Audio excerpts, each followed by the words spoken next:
I am Dominic Bytes. Welcome to another episode of Byte Club Cinema.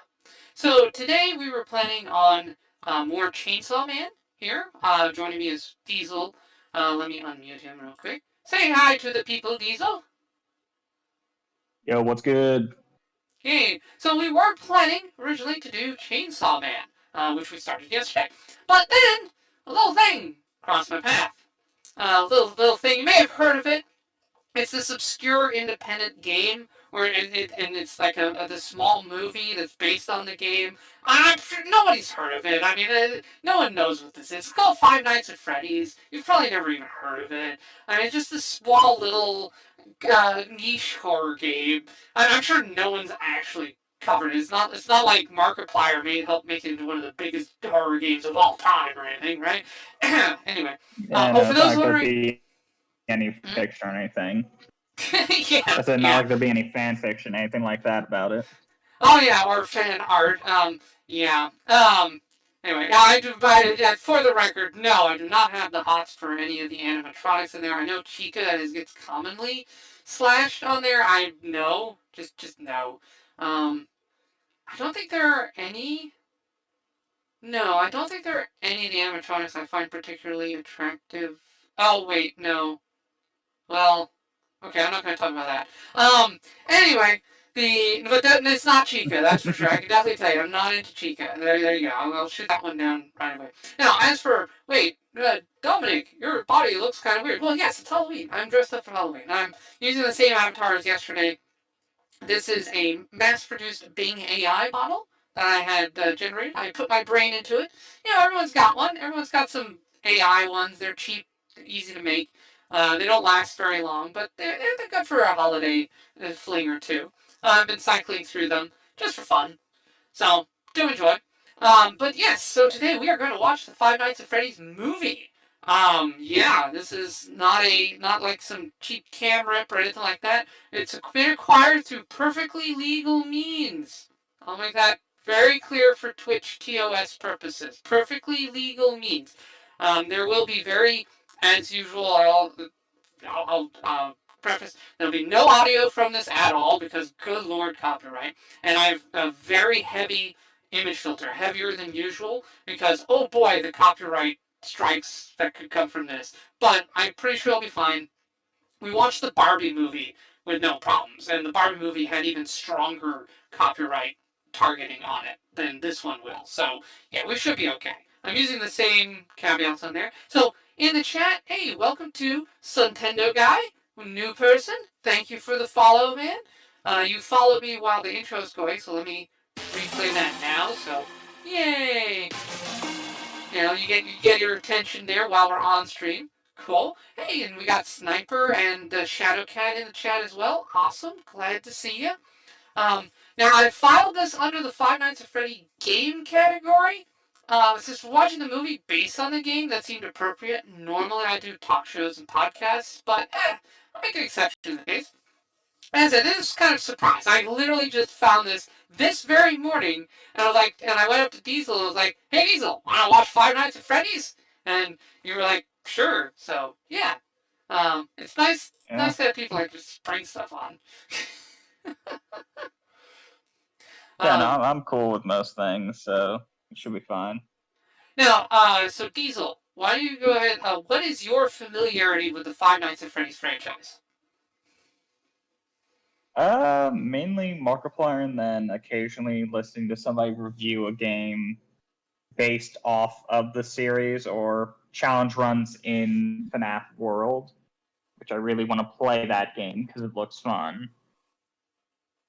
But I don't think it's Okay, available anymore. But I've seen I've seen at least playthroughs through Markiplier on all of the series. Don't fully understand the story, but I'm familiar with the games. okay, okay. Um, No, so yeah, same here. I know FNAF primarily to Markiplier. He is the king of Five Nights at Freddy's. In fact, I make that reference at work. Basically, when the people come in, depending on their fandom level, I have different like stingers or jokes that I will tell about FNAF.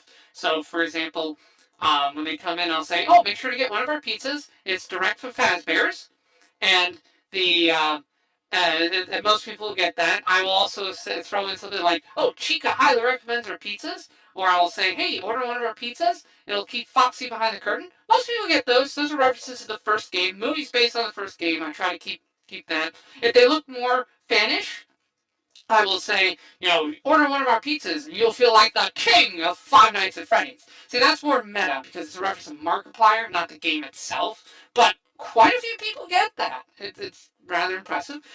For even deeper hardcore fans, because we've been getting cosplayers coming to the theater dressed up as Five Night characters, which is hilarious and cute and it's just wonderful. And I'll talk about, for example, hey, make sure to try our selection of exotic butters, which is another meme that came out of Five Nights. So I've been having a lot of fun with this. I've been having a lot of fun. As someone I have not played them, I would be terrible at Five Nights games. Five Night games are reaction games. I am absolutely pants terrible at that. So you will never see me playing those games because I would just suck. And I've no interest in playing games where I just suck because it's just not fun. Same with Dark Souls. You never see me play Dark Souls. I don't have the reaction time for it. Fully acknowledge that. I know my limitations. That's why I play Minecraft. That's why I stay away from combat in Minecraft. Because combat in Minecraft, even, I have trouble reacting to. So, yeah, forget Dark Souls. A lot of respect for people who play that. A lot of respect for people who are good at it. I am not. And I don't intend to be. I don't, not going to invest in that. Now, the film. Let's discuss background on the film before we get started. So, this movie has been a long time coming. They started working on this movie in 2015. So this sucker's been in production hell for about 8 years before it finally got out. It's gone through multiple writers, multiple companies. They finally only started getting things together here in 2022 when they got the cast and everything.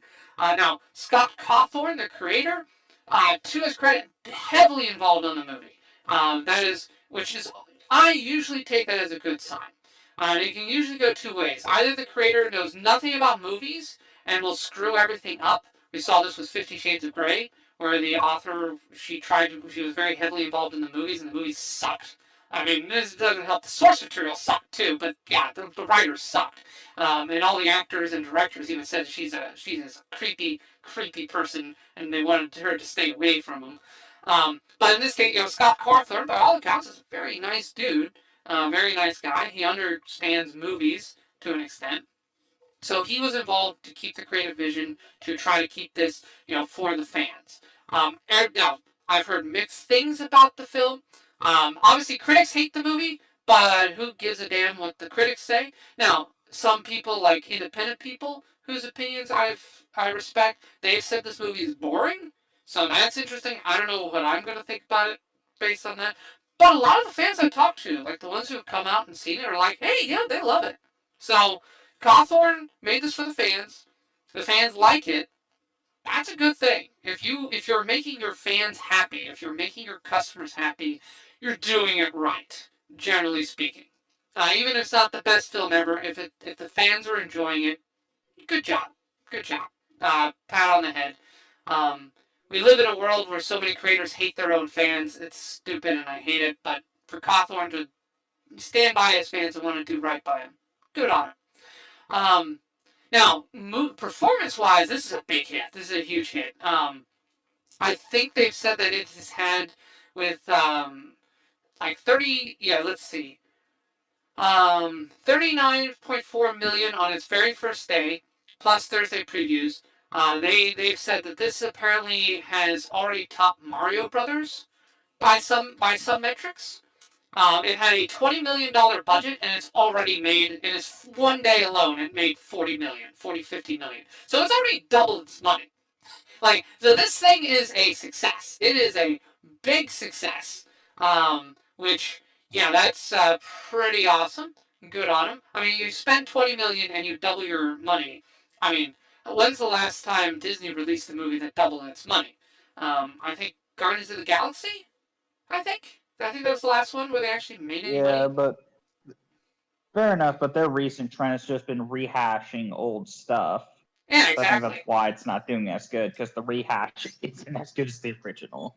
Yeah, exactly. But I mean, you look at the big studios. I mean, Warner Brothers has struck out. Like every superhero movie that Warner Brothers has released this year has lost money.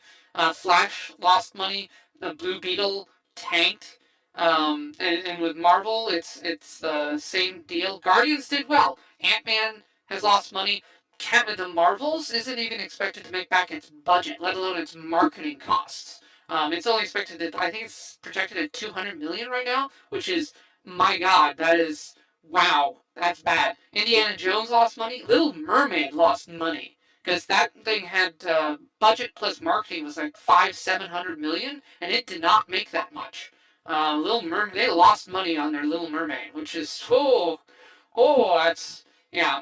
Elemental underperformed. Hopefully, Disney Yeah, will realize they need to quit doing live action stuff of animated, yeah. of their animated movies. Or at least do it well. Like, do a good job. Like, no one wants to hear Aquafina do a really horrible rap in their Little Mermaid movie. I'm sorry. No. Bad. Yeah, no one wants that. No one asks for that. It's the Don't case they're do that. losing. They're losing because like Warner Brothers and stuff. All their superhero movies are just okay. Everybody's the funny guy. Everybody's making quips. Nobody takes shit seriously. So it's like it Mm-hmm. falls off because like okay, everybody's making quips and stuff. They're not really landing because every other second, like, oh, I'm getting shot at, gotta make a quip. I'm shooting a Yeah. bad guy, gotta make a quip. Yeah, yeah. The problem with Ant Man is the Ant Man series was funny. It was always lighter hearted, but then they pushed it too far in the third one because the jokes undercut the gravitas and the drama of what was happening. They just made jokes to tell jokes. This is a problem Doctor Who had between the 10th and 11th Doctors, between Davies and going into oh boy, the second guy, Moffat. There we go. Davies going into Moffat. Well, Davies would tell jokes, but his jokes would not come at the expense of the Doctor. Davies would also tell jokes, and some of his one-liners, his dialogue was very funny, but sometimes he would make jokes at the expense of the Doctor's character, which hurt the character. So even though they were funny and like as standalone, overall they damaged the Doctor's character, which was like, whoops. Or yeah, I may have gotten those reversed. Moffat, yeah, Moffat. No, I Davies was haven't the one who did it right. Moffat seen is the the. one who undercuts the character. My bad. Sorry. I have not finished my second cup of coffee, so I'm still booting up everyone. Um, but Fair enough. yeah, For so the Flash movie, I gotta ask real quick. hmm, Was the main villain a speedster? I haven't um, seen the Flash movie. oh, spoilers. Let's just say spoilers on that one. If I told you the I'm answer just to that asking is if the main villain is a speedster, so because I think that'd be the the truthful. problem there's a problem with that question. Mainly that there kind of isn't really a main villain. I mean, Zod is technically the main villain, sort of, kind of, but not really. It's difficult to explain. Okay, Uh, let me rephrase this then. Did the cast of villains against the Flash make sense in the sense Flash can't activate super speed, go and punch them and knock them out before they do anything?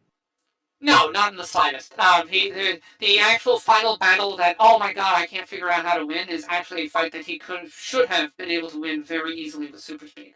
Because, like, Zod versus the So Flash, it's the there's no case con. of Hmm? so it's basically Flash is lobotomized throughout the movie because how am I supposed to do this? You have super speed. You Yes. pretty much solve most cases unless you're against Yes. another speedster or somebody who found a way to counter your super speed in some way, like Captain Cold in the comics. Yeah. Really good about, yeah, I don't have, super Yeah. speed, but freeze Yeah. the ground, set up hostages that with bombs attack, if Flash Yeah. touches me, they'll detonate. Yeah. Well, basically, the main baddie in Flash, or who a non-spoiler version, I can tell you that Zod is the main baddie because that's in the trailer, so it's not a spoiler. But basically, yeah, Flash versus Zod ends because this is not only that, it's not only Zod, it's pre-Kryptonian power Zod. So this is Zod who's just a Kryptonian. He doesn't have the yellow ray abilities he gets towards the end, Man of Steel. So he's not even Superman level. He's just a dude in a suit with good military training. That's all. Because when you're not exposed to the yellow sun, a Kryptonian is basically a human. So he's human level strength. Maybe a little stronger because I think Kryptonians are beefier than humans at baseline, but he's not Superman level. So literally, the Flash could just run up, rip his heart out through phasing. The end. There you go. You won the fight, and he doesn't do that because Flash is an idiot who doesn't know how to use his powers. More specifically, the I was writers about are to say, idiots. okay, if Zod was Superman level, and we've seen at least in the movie versions of things that Superman can Flash, but if it's just like average kind of, Yeah, a little stronger guy, it's just like, okay, it doesn't yeah, just hit him really hard and really fast. yeah, yeah. Why? Because canonically, this is something the writers themselves forgot. Is canonically the Kryptonian invaders don't get superpowers until they expose themselves to the yellow sun. For the longest time during the initial stages of the invasion, they actually did not expose themselves to the yellow sun. They avoided exposing themselves to it because they didn't want contamination. But once they did, that's when they got their powers. So, and this deals with them before they are exposing themselves. So, no, they're not super strong. They're actually normal baseline strength. They are not Superman level, and the Flash can just totally destroy them because the Flash can literally phase through their bodies and turn them into a fine red mist, and there's nothing they can Well, it's do the about it. issue of even he could even do that to Superman. The only See, reason he can't is because now Superman can kind of keep up with him. Yeah, this is early stage Flash, canonically. So early stage Flash can't do that to Superman. Current Flash, oh yeah, current Flash has about a dozen different ways to just completely neutralize Superman. Superman is not a problem for Fair the enough, but Flash even early as he stage is. Flash, he's running extremely fast. Yeah. He should be able to knock out anybody. Just run really fast. No. Early Flash, before he learns things like the black hole punch and stuff like that, early Flash would just break his hand trying to punch Superman because Superman is just naturally tough. So yeah, you can run at Superman Fair really enough. fast, but unless you know some tricks to speed yourself up or to add mass or add durability, you'll break your hand on that. That's something so early Flash would struggle against Superman. The current Flash has no issue with it. Yeah, because he literally just steals Superman's speed and be like, yeah, you're not moving. I mean, yeah, I can't kill you, but you can't move now. You're just infinitely slow. Good luck. Yeah, that that's just one way. He could also tamper with Superman's brain. Well, He actually, could, it's the case of Flash could, because Doomsday can fuck up Superman, and Doomsday, when they first introduced him, he didn't have anti-Kryptonian, he didn't have any he's just krypton or very anything strong. involved with Yes. him. Right. Well, Just Doomsday has ridiculously way strong. more. Yeah, Doomsday just has way more durability than Flash. Flash's strength is human. Remember, he's got super speed, but human level durability. If you held him down and he couldn't move, and you shot him with a gun, you could kill him. But then again, late stage Flash can vibrate his individual molecules and stuff. But early stage Flash, yeah. Anyway, this is a big tangent. So let's We're curb it just got here. way off. Yeah, because the Flash movie was terrible. I did see that one in theaters, but yeah, Flash lost money. So anyway, going back to the whole point here. Um, so with Five Nights at Freddy's, so the budget for the movie was $20 million. They've already made 40 in one day. They made $40 million. So they've already doubled their budget, even with marketing. Now, this movie has broken even, and that's without the Saturday and Sunday totals. And I can tell you, this is our top movie for the weekend where I am, and this isn't even aimed at our target audience because this is aimed at the young crowd, and this is turning them up in droves. Lots of people showing up for this. This is a very popular movie. It is doing very well, and hey, you'll love to see it. Again, Scott Cawthorn, he cares about his fans. He's designed this for the fans, and when you appeal to your fans, it works. The Barbie movie, for all its flaws, understood the target audience it was going for. It understood what the fans wanted to see, and it gave it to them, and look, it made $1.4 billion. Now, was the Barbie movie bad? Yes, very. Go watch our review on that. You can see it on my YouTube channel. Oh my god, it said 90 minutes of okay, and then it slammed face first into a wall. But hey, that's what its fans wanted. I'm not its target audience. Diesel's not its target audience, but it gave the fans what it wanted, so it did well. Same philosophy here with Five Nights at Freddy's. Um, so let's see. So now they've already said that a second and third movie will happen if the first one is successful, and yeah, in one day it has already broken even. So yes, the movie is successful. We probably will get some sequels, but Cawthorne has sequels in mind when he wrote this, so there should be room for sequel material here. So that's nice to know. Oh, it's Shadowcat does say they know the lore. Awesome. All right. Alright, so let's see. Switching over to game mode. Okay. Alright, let's see. So as you can tell, I've done a more stringent copy here. So I've done, in addition to the normal filter, I've also put the logo on here. Because that's what I had to do for Barbie. Because, oh my god, the copyright stuff. Again, no audio. And we're going to watch this together. But yeah, my exposure to fnaf is mainly through Markiplier. Same as Diesel's. I'm trying to think if there was anything else. Do you have anything more to add about FNAF or any thoughts? Oh yeah, what are your hopes and expectations for the movie, Diesel?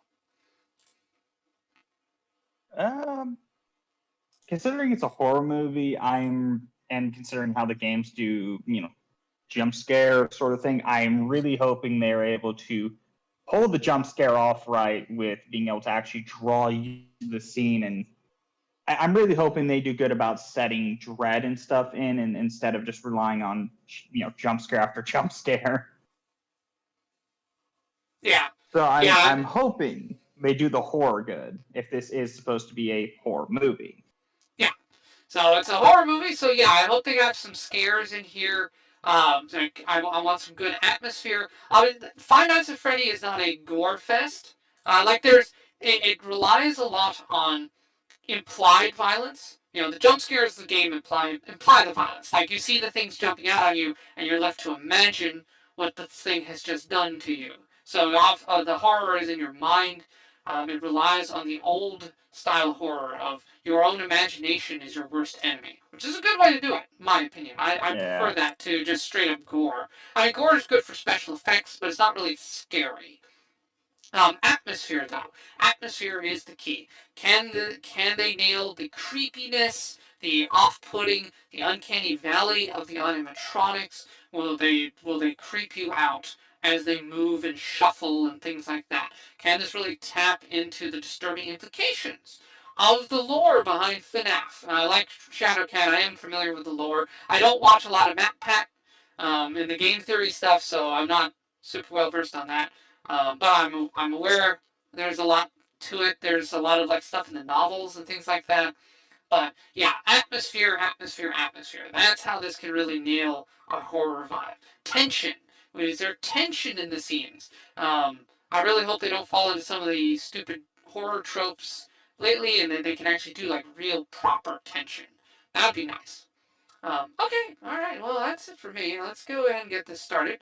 Um, if I may have to use the restroom during the movie since I am drinking my coffee. If I have to stop, I'll let you know. We can both pause and come back and do an intermission. It's fine. I mean, that's the benefit of All watching at right. home. You can pause. Go All on right. stream, coward. You won't. Yeah. All right. Jeez. No, I'm not going to pee in my chair. That's no. Just no. Look, we're gonna do a toilet stream. You're gonna do it while you're Oh, on the toilet. oh God! No, did you? There are people who actually do that. By the way, there are actually streamers apparently who are like who put microphones in their toilet just so the audience can hear and listen along. And I'm like, what? What? No, God, no! Keep that away from me. God, no! Ban those people. Ban them from existence. Delete them. No, just no. Okay, I get it, like doing it as a joke, but if their whole thing is just that, then yeah, no, fuck that. No, just please, dear God, no. I don't even like the fact that it exists. Put it that way. That's no. All right, we're gonna start the movie now.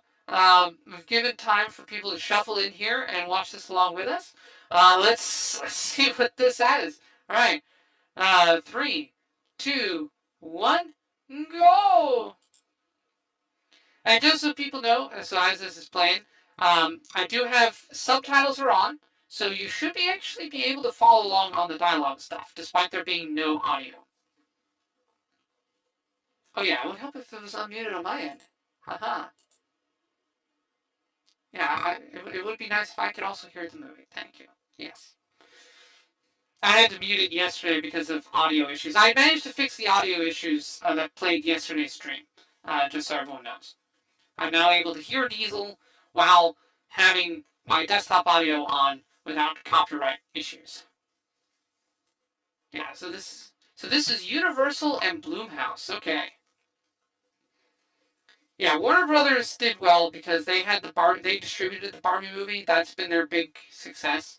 I don't know what their cut was, but they did well on that. Universal's doing pretty good here too. They got a success with this one. Hmm. And I think Universal has a. Oh, okay. Alright, the man's going in the vents. Oh no, you fool! You don't go into the vents. They come at you He's in gonna the get voted vents. out. Yeah. Look, it's either that or try to barricade the door, so he really don't got a choice. Yeah, I don't know, man. Like going into the vents, it's like now you're going to their territory because they know how to use the vents on you. Well, they do that in the second game. They don't do that in the first. Oh, okay, that makes more sense then. Oh no, he taught them how to use the vents. Oh no, you fool! They adapted. Motherfucker, just run for the exit. Don't go towards the music. Okay, he's not. Cool, that's good. All right, smarter.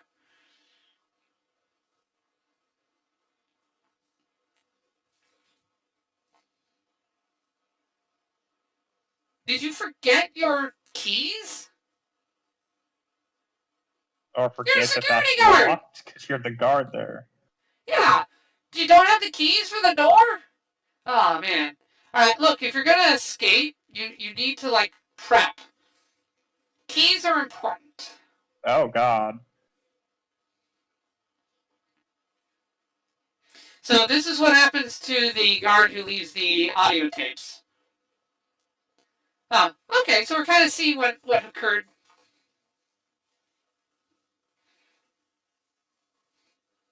I think this is a more dramatized version of that than Yeah. because in the first game they just shoved you into a suit with an exoskeleton in it. Yeah. Hey, good on him for not giving up though. Like he's trying to get that screw out. He's trying to get out. Nope. I don't think he made it. If I had to take a gamble, if he didn't make it, they more than likely are setting that up for our protagonist to use and get out of. Yeah, he loosened the screw basically. I like that. That's a good Yeah. bit there. And again, that I see something like that. I find that tasteful. It's like, yeah, you know what's about to happen to him. They cut away. You hear his screams. You get to imagine what happens to him. That's totally fine in a horror movie in my book. I mean, and it's good. And notice no jokes, no comedy there. That was pure terror. That dude was like fleeing for his life. He didn't stop and make a fourth wall breaking quip or anything. Oh, hey, cool. Got stuff here from the game. This is yeah, if I remember right, these are actual scenes from the video game.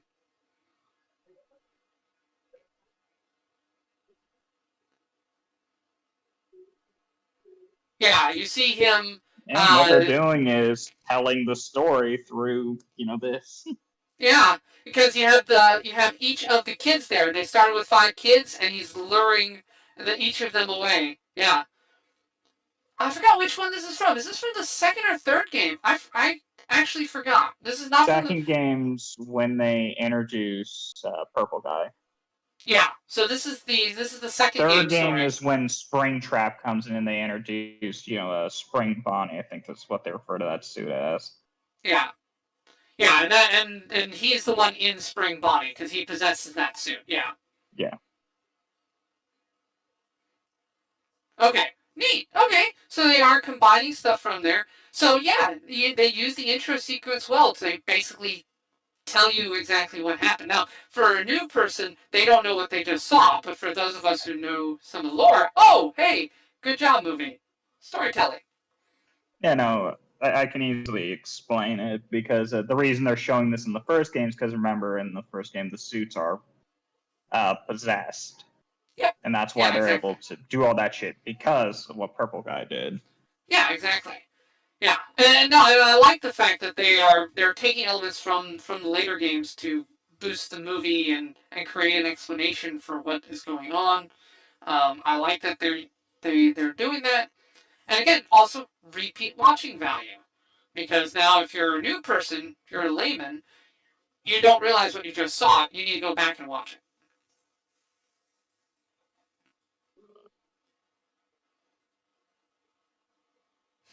Oh god, he has a kid. All right, now he has to die. Oh no! Horror movie logic. Oh no! Cheating theory.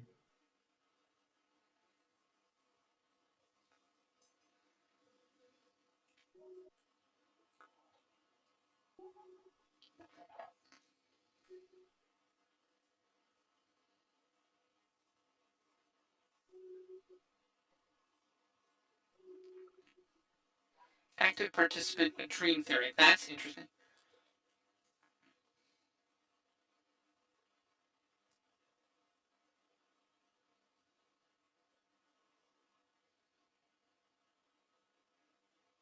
Yeah, I've made so many bad trades over the years. Ah. Yeah, Magic the Gathering, trading Magic the Gathering cards, I've never had a good trade on that. I've always made a bad trade on that. Ugh. Like I once traded an $8 card for a $40 card, but then that $8 card turned into a $100 card, and my $40 card turned into like a $5 card. And I'm like, damn it. Hey, Candice, uh, can you decrease the opacity of the background? Um, if you don't want to get copyright. I actually had to. I've got the extra opacity on specifically to avoid copyright strike, because this is an actual mainstream movie, and YouTube and Twitch are way more sensitive on those than anime or web animations. Sorry, Candice.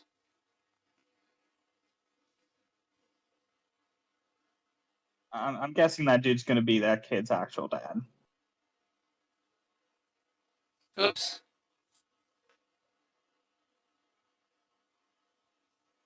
Oh, he's the mall. Oh. Oh, see, we're giving him backstory. Like he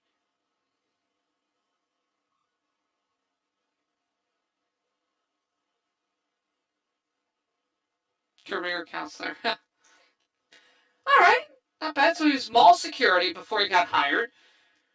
He's protective, but we also show that he's got some physical fitness to him. And he's able to tackle a guy and punch him. So Fair enough, but if you get somebody by surprise, it's pretty easy to tackle and then punch them. yeah.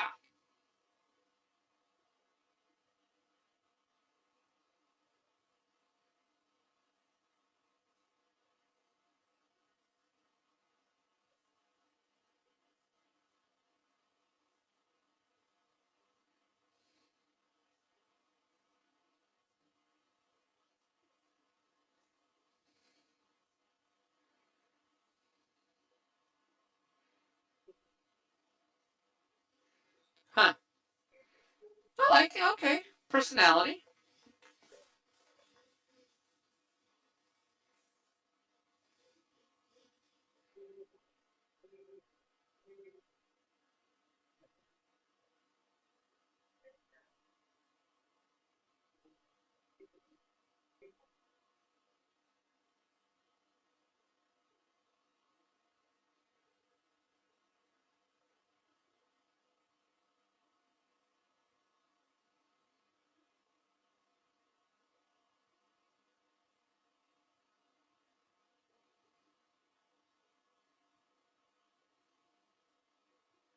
Something about his name. So the dude realizes something here. Yeah. Vegas list? Hmm.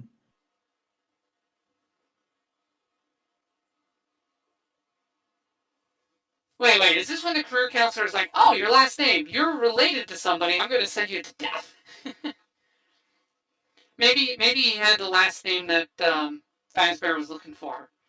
It's like, oh, you have the correct last name for our satanic ritual. Wonderful. Hmm.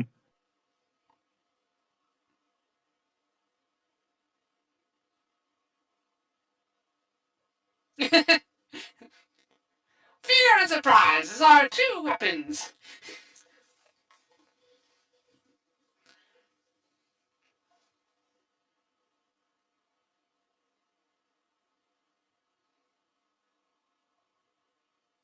You ain't got a choice.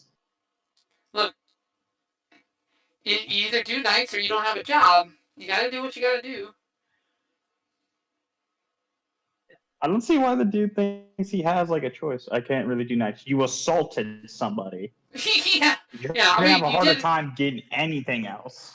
Yeah, I mean, you did so in your capacity as a security officer, so you're not being arrested for it. But shouldn't spoil myself. I see this family not too familiar with FNAF lore. Okay, yeah. If you don't want, you want to avoid spoilers, yeah. Go. Feel free to come back and watch our reactions later to see if you. Oh, notice delinquency. Oh, okay.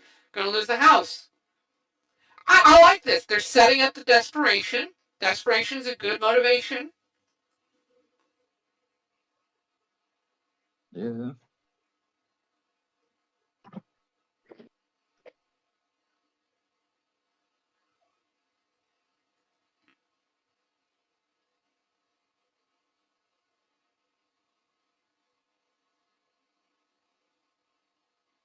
Yeah, can't do nights. So she makes the art and stuff. Okay.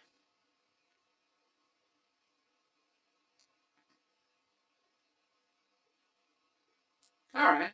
Well, I like that we're getting to know him, by the way. As opposed to, because in the games, you're just like, you're a security guard. But here they're actually, they're trying to make him a character. They're relying on some tropes, but hey, you could use tropes, cases like this. Everyone I can think, relate to well, they someone kind of who's, have to. yeah. Everyone can Because relate we to got to someone who's care about him downtrodden. considering the situation he's going to be thrust into. Yeah.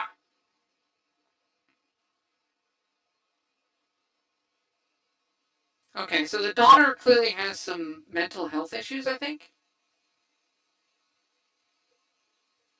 Yeah. I wouldn't say mental health. She's a kid, so probably imaginary friends are just antisocial, so probably Mm. friends with dolls.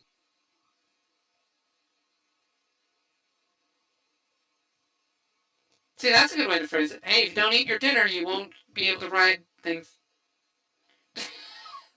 She has imaginary friends.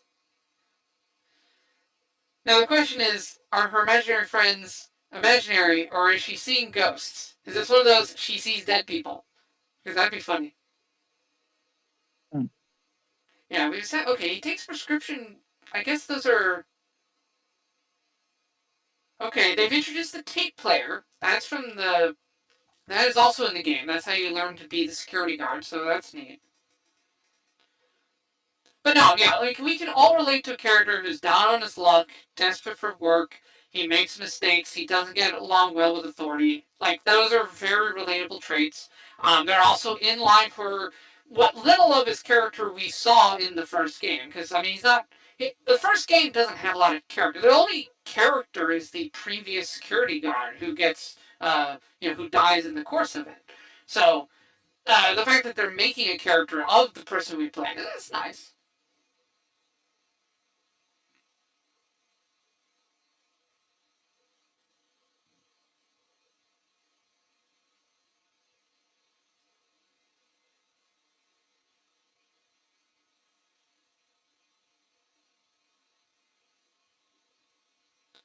And here comes the trauma. Yay, trauma! Woo!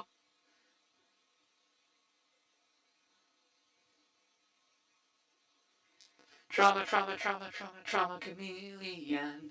No, anyway. Oh no. Oh! His brother was kid. What do you want to bet that was purple guy that just took his kid, or his brother? Probably.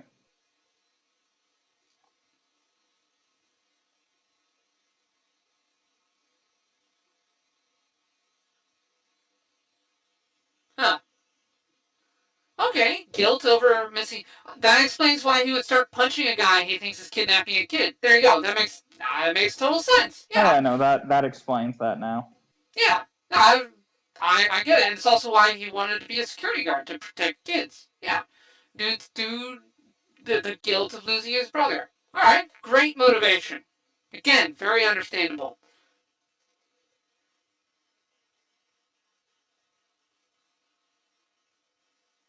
Oh God, CPS. Seriously?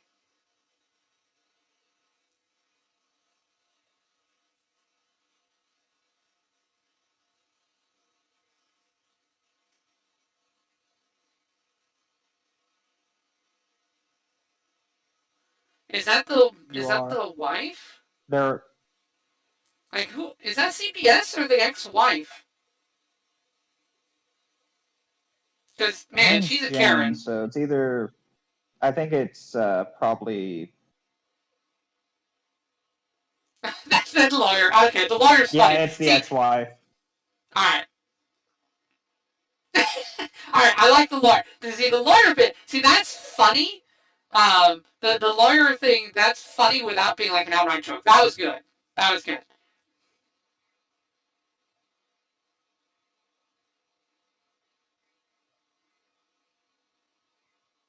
But oh man, yeah, that ex-wife. I see why they got divorced. She's a horrible person. Very, yeah.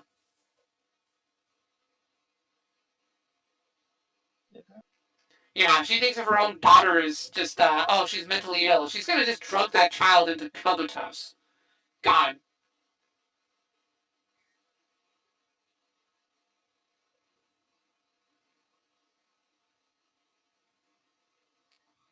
Now, good on the doctor here for recognizing that. Most child doctors are in league with the moms in this case. So I like that though. The movie's not Yeah. afraid to show us like a mom who is just a horrible person, and then the divorced dad being the one who's actually fighting for his kid. That's nice. I like that. That's a nice reversal of Yeah. roles. I can definitely see why some of the critics would be like, "Oh my God, you can't put this in your movie ever again." It's like, no, but this happens, people. This really happens. Oh my God, Happens a lot I more than you think. yes, I personally know a few people who this happened to, where the mom, oh God, the mom was just a horrible person. Should never have had children. If we're lucky, she'll get That's shoved into one of those suits. yeah, that'd be nice. Yes, that's one way out of a divorce. Your ex-wife gets murdered by animatronics. There you go. Don't try this at home, kids.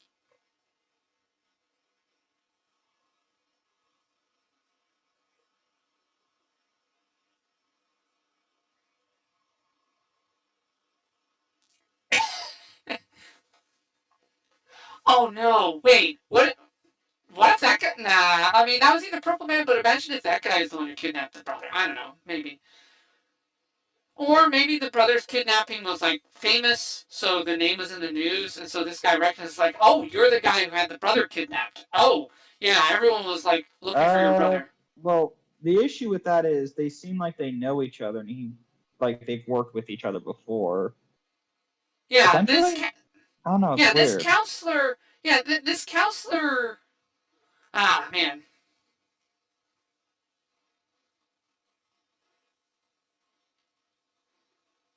Okay, so big thing in the '80s, right? You had the Byte of '87. Um, I forgot. I think fnaf 4 deals with the Byte of '87, or is it another Byte? I forgot now.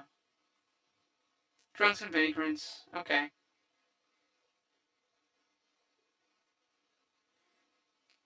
I think Byte of '87 was Mangle. Oh wait, no, Freddy maybe. Yeah, four was the one where it's a kid's dream after he got bit by one of the animatronics. That one wasn't even Yeah, one of and the had horror his movies. That entire was just frontal lobe crushed. yeah, yeah. That one wasn't even just the haunted animatronics. That was like bullies like abusing the machinery and stuff. That wasn't even their fault. It wasn't Um, boys. His brother did it.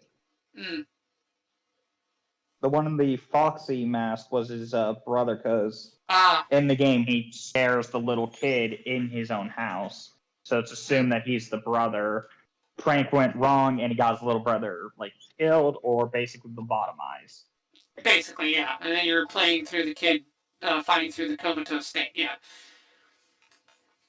that's the most. I think of all the FNAF games, that's the most tangential to the main story.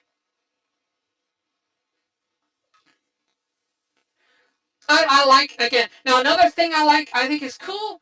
My whole thing is synthwave in the '80s. Hey, this is a very '80s themed movie. So yeah, this is on brand for me, guys. If you're wondering like why am I doing a horror movie, this is on brand. This is basically the '80s. It's a flashback. And I will say, as a kid, I went to a Chuck E. Cheese's maybe once. Chuck E. Cheese's. My parents weren't too big on it. The food was kind of meh. I actually was not a big fan of most animatronics. I found them a little creepy, so I was not a fan of them as a kid. I got you the Yeah, flip no, I side. get that. I never went. I used to love going to Chuck E. Cheese just for the games. Ah, That was the only reason I wanted to go there. yeah, I think there are other places I preferred instead. Hey, Joe Moss. Ah, glad to see you back. Yeah, we are watching the FNAF movie right now. Subtitles are on, so you can follow that, but as you can tell, I've had to heavily cover up the visuals. That way I don't want to do any copyright. Okay. Wait, a videotape labeled Mike. Wait, maybe it's because they only go after kids named Mike, or guys named Mike.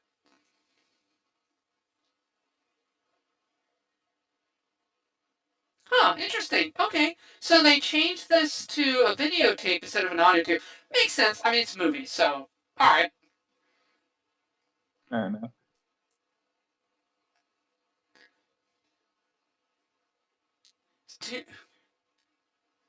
Family friendly fun and kidnapping children. Oh, now okay. Now interesting. They only refer to one, but there were two. We know that there were two founders. Hmm.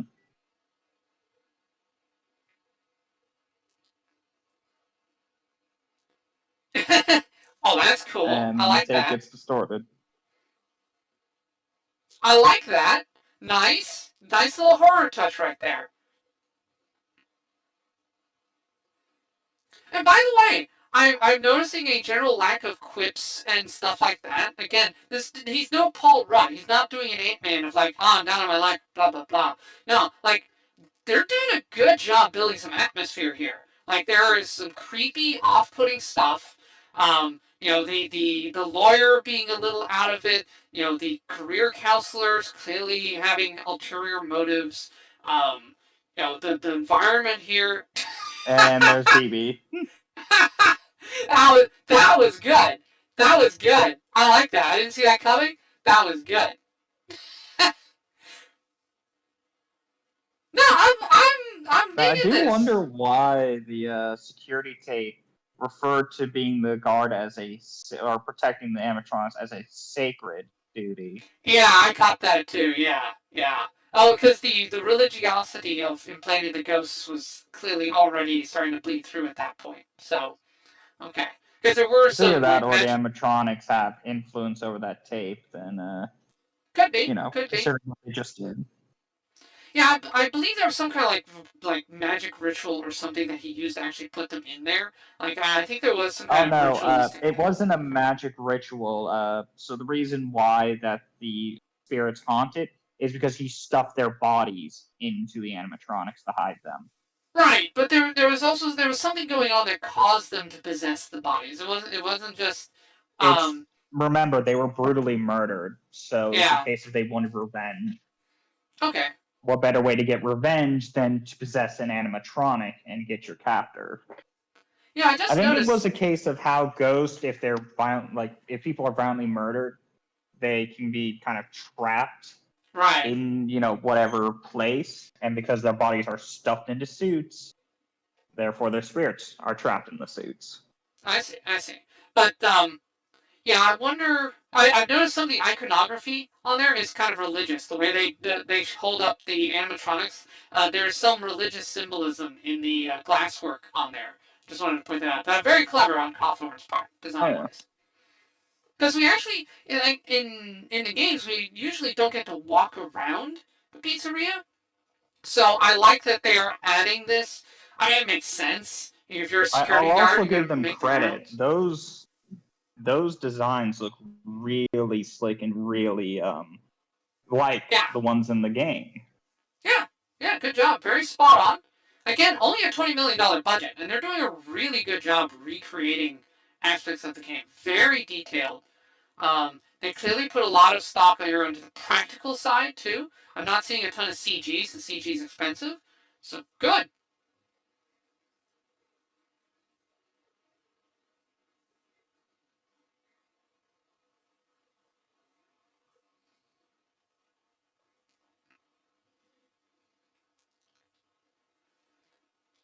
Oh, you know what might save him? What do you want to bet that Garrett is inside one of those animatronics? Maybe. That Garrett could be one of the kids who got stuffed in a suit. If that, assuming that is Purple Man. I mean, I'm. Oh no, Ah, he no. may not Here we be. go. Okay, well we see Bonnie.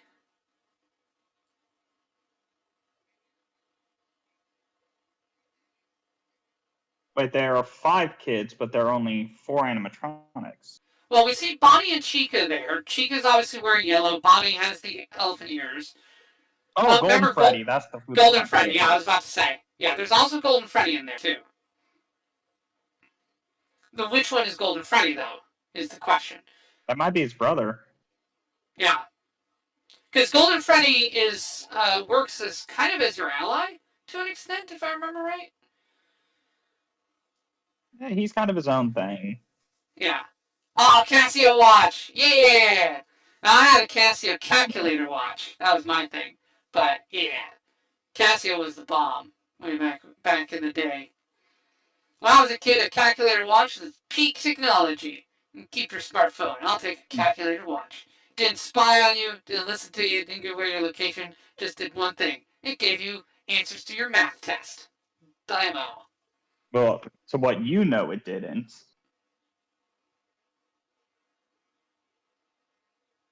Who knows? The calculator watch was listening to everything, Dominic. It knows what Hmm. you did. Now, this is nice also. First night replicates the first game. Nothing happens. Yeah, the animatronics they're in his brain. They're seeing okay who has come to us now. They're seeing his memories and stuff. They're assessing his character essentially. So the first night, whatever. We're just getting to know you.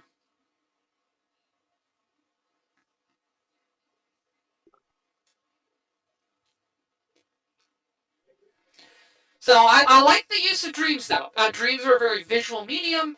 Excellent, well suited for a movie to do exploration of things.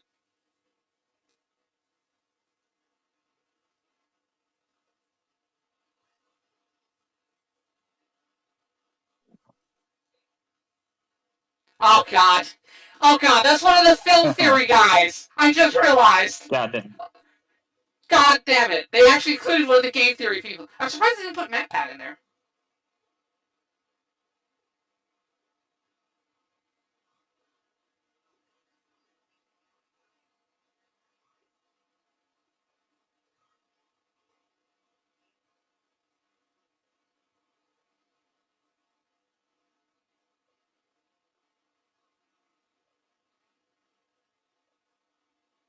Oh, nephew. Oh, nephew. She's Oh, that's paying okay. that girl to try to dig something up on him. Huh. Hey, the lawyer got. Hey, the lawyer's got a little bit of morality, so okay. Poor dude. Okay, so that's not his ex-wife. That is his. That's his aunt. Okay, so evil aunt. Fair enough, but still screw her. Hey, this would be good. So maybe the aunt will go look in on his new job and get munched. Let's all root for that.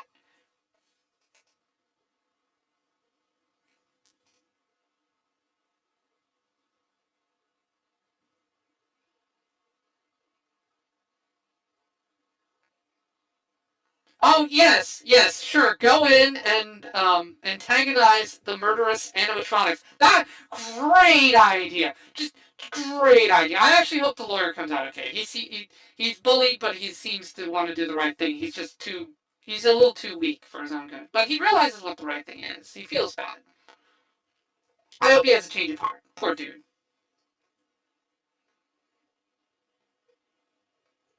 More than likely, so the sister was planted, I guess, as a girlfriend to him to try to get dirt on him.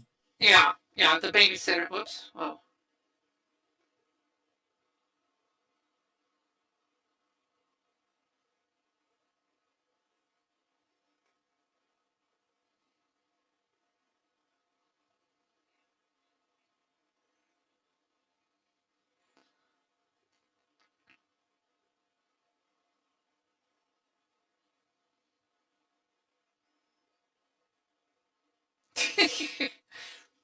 Having a willful daughter like that. I mean, okay, that's fine. I mean, she's not some perfect little girl. She has a mind of her own. She wants things. Squabbles like that happen between parent and child. I'm fine with that. She's not the normal, sweet, everything is nice kind of daughter. That's fine. So what probably happens is, and what kicks off animatronics is, assholes going to go in there, get activate the animatronics. They fuck him up, and then oh no, Foxy's curtain is open. Oh no, you're just instantly dead now. Oh and no, the Foxy's not there. Yeah, which is also strange. Is it running through the halls? Foxy is approaching your location. Yep, and there's Foxy. Yep, there's Foxy.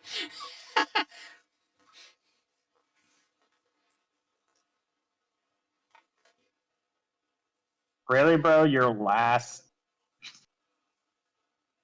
You're already having trouble keeping down a job, and your solution is I'm working nights, I sleep. Yeah. I guess. To be fair, no one's monitoring him. He has no bosses there, so I guess he's like, no one's gonna know if I just go to sleep. Fair enough, but I run into the issue of you're desperate for money to keep this job.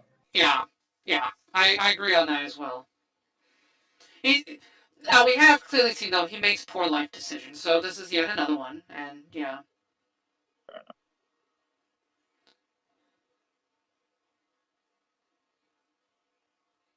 Help me. Now that's interesting. They probably haven't heard that before. Huh. He's going after Foxy this time. Yeah. Ow.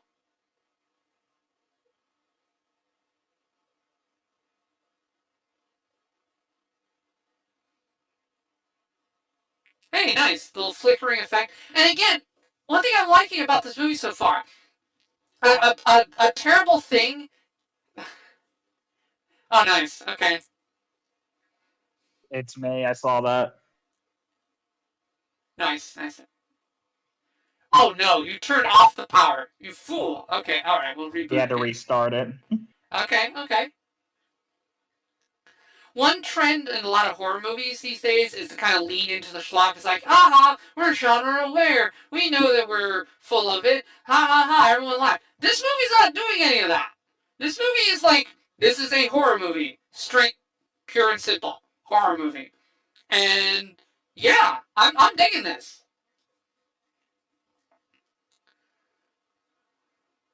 They're taking the concept somewhat seriously, and I like that.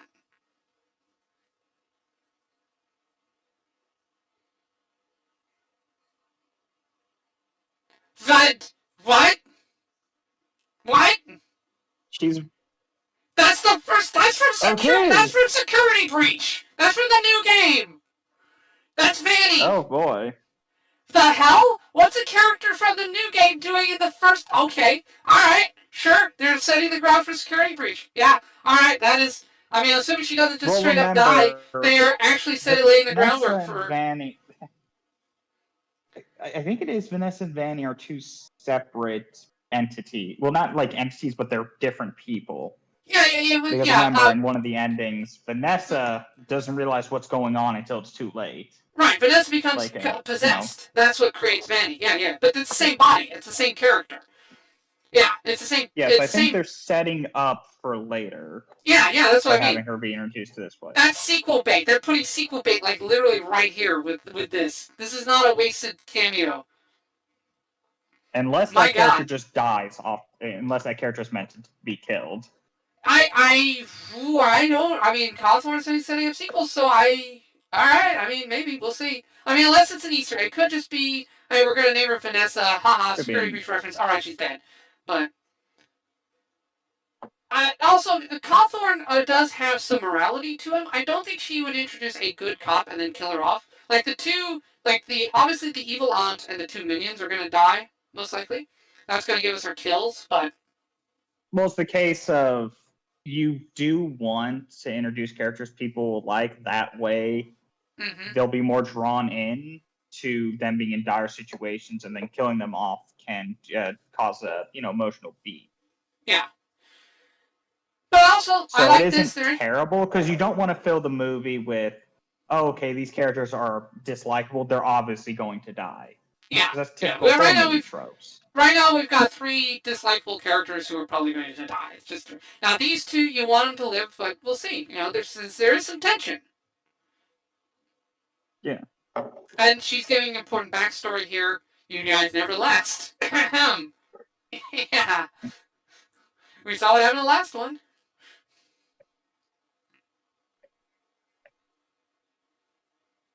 Yeah, so she just thinks that the other guys quit. She doesn't know that she just gets straight up murdered.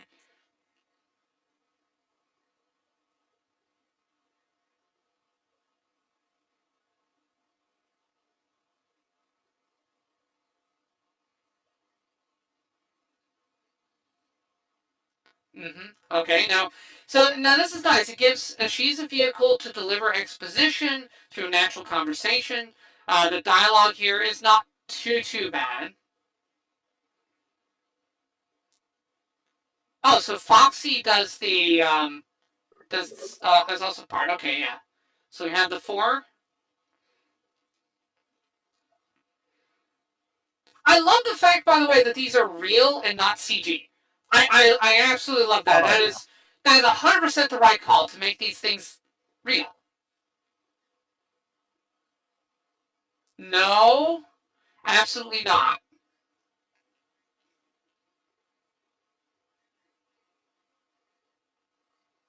What? Aw.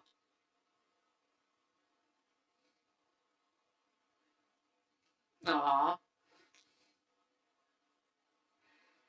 Now, she's obviously being set up as a love interest for him as well, so that's nice. Yep.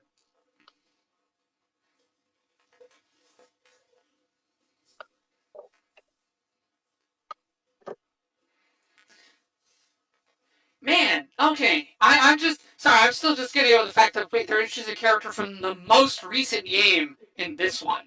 I wasn't expecting that. Really wasn't expecting that.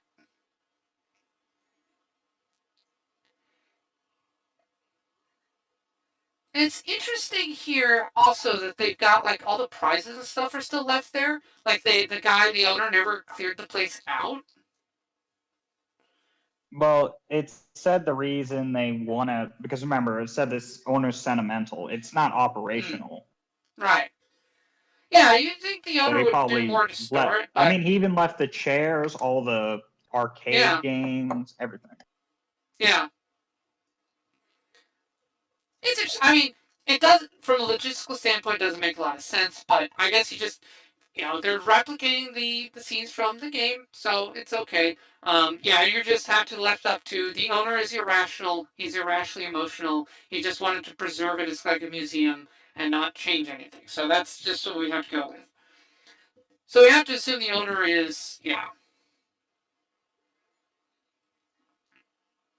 Now, one thing I never understood was what's the relationship between the owner and Purple Man and all that stuff. I forgot if the owner is also the guy who made the animatronics. I got a question here. So he works security overnight to make sure people don't get in. Right. So how is he going to get fired if you come in during the day and bust things up after his shift ended? I don't think they're very smart, are they? Yes, exactly. Oh, I oh, mean, I that's a said not for them cool. to get killed, but yeah, no. I don't see how this is meant to get him fired. If you did it during Yeah, his shift, it would make sense, I but... I agree with you. Very stuff. And why are you stealing game tokens? That's clearly really stupid. But yeah, I like that shot where we see the three of them standing, and then it cuts back and Bonnie's gone. That's straight out of the video game. Excellent, excellent, very good use of visual there. Yeah, that's cool. Some additional But ones. you're the one to investigate? Yeah. Go open the door. Guess what'll happen? I'm guessing a jump scare. Come on. Yeah, he's in the kitchen. Chica likes pizza and such, so be first Yeah. call. I thought Bonnie was the one who was shown missing. Hold on. Bonnie was, Yeah, but like Chica in the kitchen would make sense. yeah. Chica in the kitchen would make sense. I agree with you on that. Oh.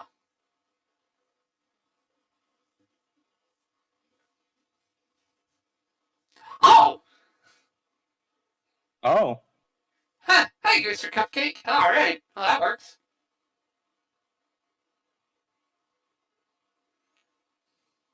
Oh, now that's from the game. Because remember, one of the ways you can tell Chica's in the kitchen is if the you hear pots and pans rattling. rattling. Because so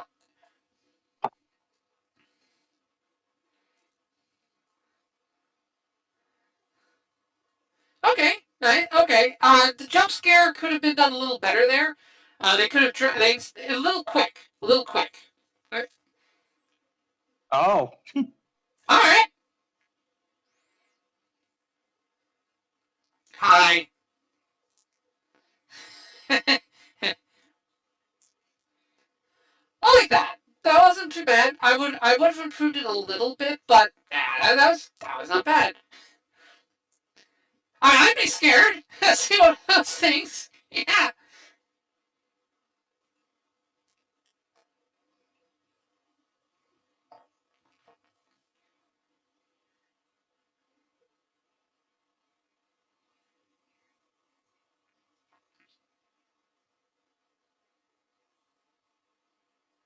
oh, Jeff's about to get killed.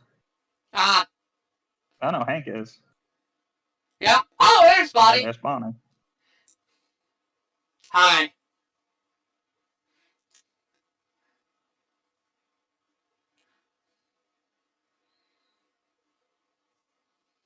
Oh, okay. She's just gonna get smashed apart. All right, that's not bad. Nice. Very nice. Okay. Yeah, I like that. That's cool. You have messed with the primal forces of nature, Mr. Beale. They are angry. I like the way they did the eyes on that. The whole like light bulb, almost LED kind of look there. Um, very Oh yeah, no, expressive. they've done them. Yeah, no, that's pretty good. They're doing the magic teleportation thing, so they don't have to focus on the movement. Obviously, an animatronic that can move is very expensive to make. They've made them very simple and straightforward. Almost made them like Jim Henson suits. Um, the way they just pause and glare at you.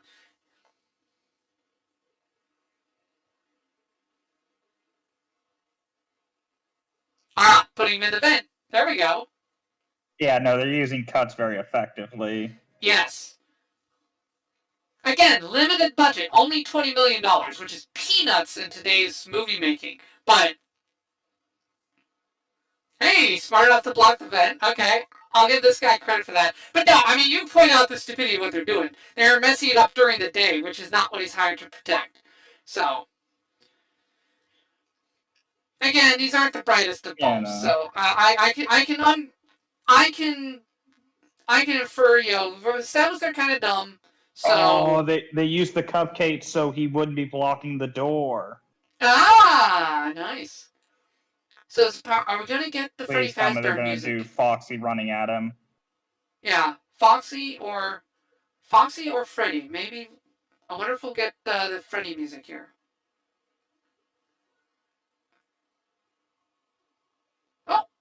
Oh. Endo? Oh, no. Yep, No, it's Foxy. Foxy. Yeah, no, that is Foxy. Ah, nice. They used the sound from the game, too. Very nice. Okay, that wasn't bad. The lighting on that one, on that shot could have been better, but that's okay. Hey, they're using the sound So effects. Bonnie, Chica, Foxy. I assume she's going to get killed by Freddy then. Yeah, Freddy's the last one here. Or BB. Oh, is that Golden Freddy?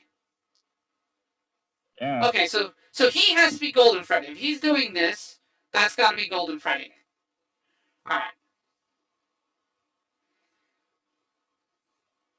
Yeah, the one in the brown shirt is Freddy, and the one in the orange shirt is Foxy. So Golden Freddy is the one in the yellow stripes. Okay, that makes sense. I like the use of color coding in the film. Well, even in the game, they were color coded. Yeah, exactly. Yeah, no, that's also the child for Bonnie wears bunny ears. Yeah, I made it very easy to tell. I like it. That's just smart, basic filmmaking, and you don't. Oh. No, that kid was Freddy.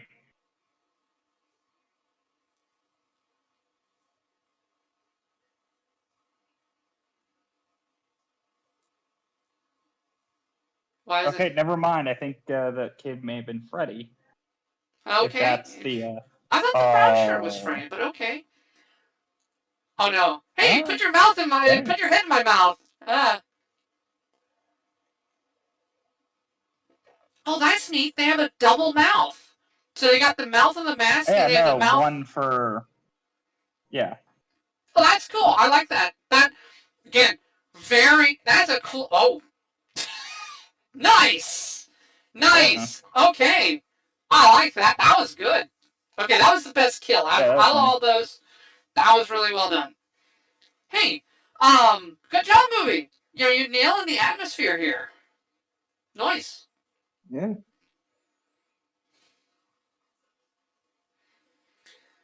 Again, there was nothing hokey or wink, wink, nudge, nudge about that either. The movie is being serious about its own premise, and it's treating its own material with respect. Yeah, I like it. I can see why some people are saying this is boring, but I mean, you don't have to be MTV ADHD editing fast cuts all the time. Like, you can let things play out. Yeah, we don't need to see Freddy choke slamming people through walls. Yeah, right. Yeah.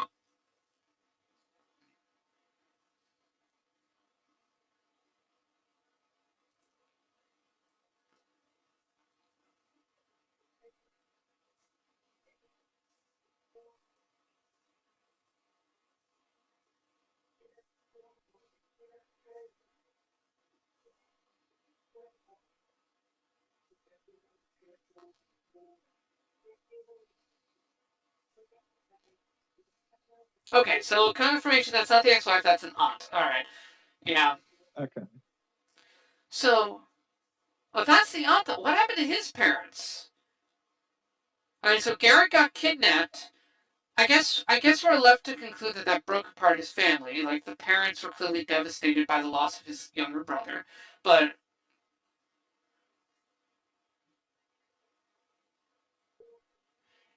So Vanessa's like, I'd be comfortable to say that he might get in trouble because there was nothing he could have done.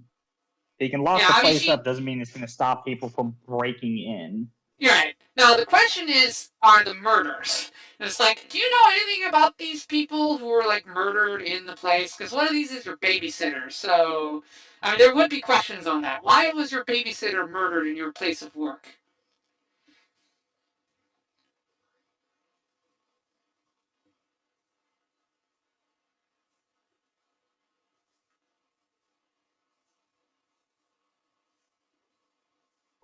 Okay, good. Okay.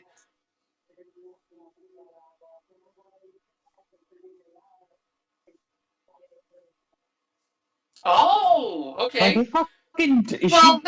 They broke in though. They opened the garage. They busted into the garage. Right. I don't think she's found that they broke in yet. So I think she's just like, hey, did you forget to lock a door? Are you being careful? So we'll see. Oh, okay. Now we're gonna find out what happened to his family here.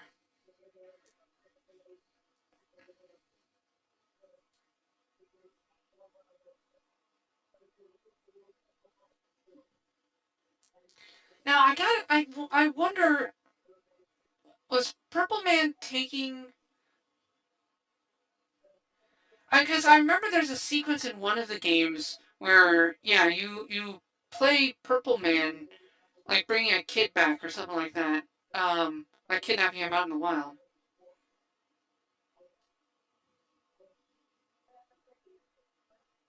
That is true. Yeah, our subconscious actually remembers everything. It's just our brains trying to focus only on the key memories to keep our conscious mind from getting overloaded.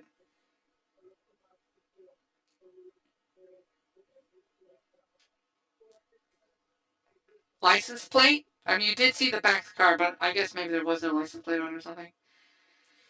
But also, in case that wouldn't matter now.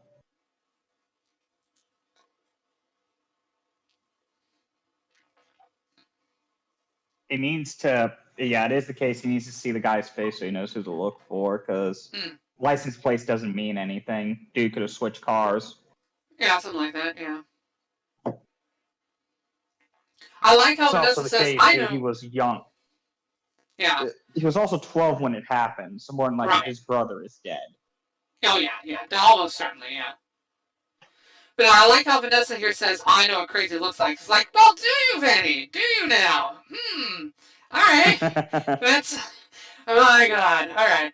But again, I'm liking. I mean, the decision to include Vanessa in here from Security Breach. I do find that very interesting.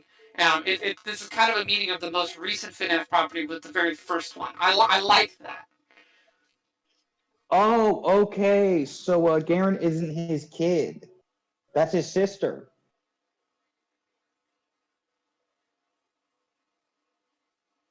Oh wait, oh Abby's his sister? Okay, so we had. Yeah. Oh, okay, I thought that was his kid. Oh, that's his little sister. Alright, that makes more sense.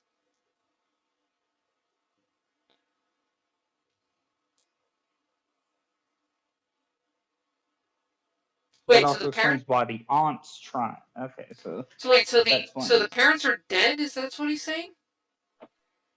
Yeah, from what he said, his mom died a while back, and I think his dad killed himself after she died.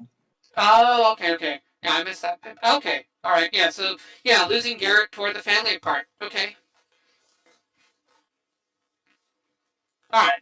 Yeah. So. I don't think Vanessa is saying, "Hey, you let this happen. You're in trouble." I think Vanessa's like, "Hey, if you had left the door open or something like that, you would be in trouble. That's negligence." Now she's going to find evidence they broke in forcefully via the garage, so it's not going to be his fault. But if he had fallen asleep, it would be. So yeah, looking out for him. And now she gets to come to work. I like how like she realized what was going on and just gave him a little smile.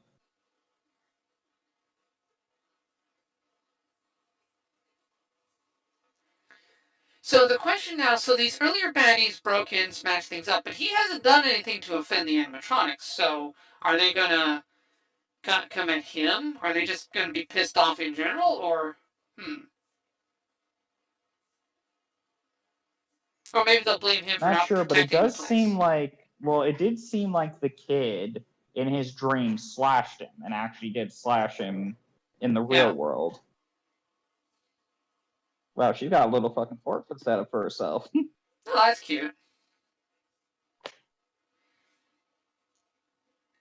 Yeah. Oh, of course, no more babysitter because she got bit in half. Yeah, that is cute though. Yeah, that is cute. Brother, sister. Okay, that's neat. Which it does make a lot more sense why the aunt It's gonna turn. would be eligible after the kid. Yeah.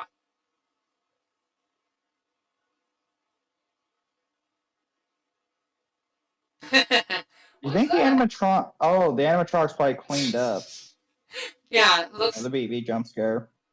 I like that. Now, I think those little dolls. I forgot. There was like. I think there was a movie where you collect those little dolls or something, or one of the games where you collect those little dolls. But I forgot.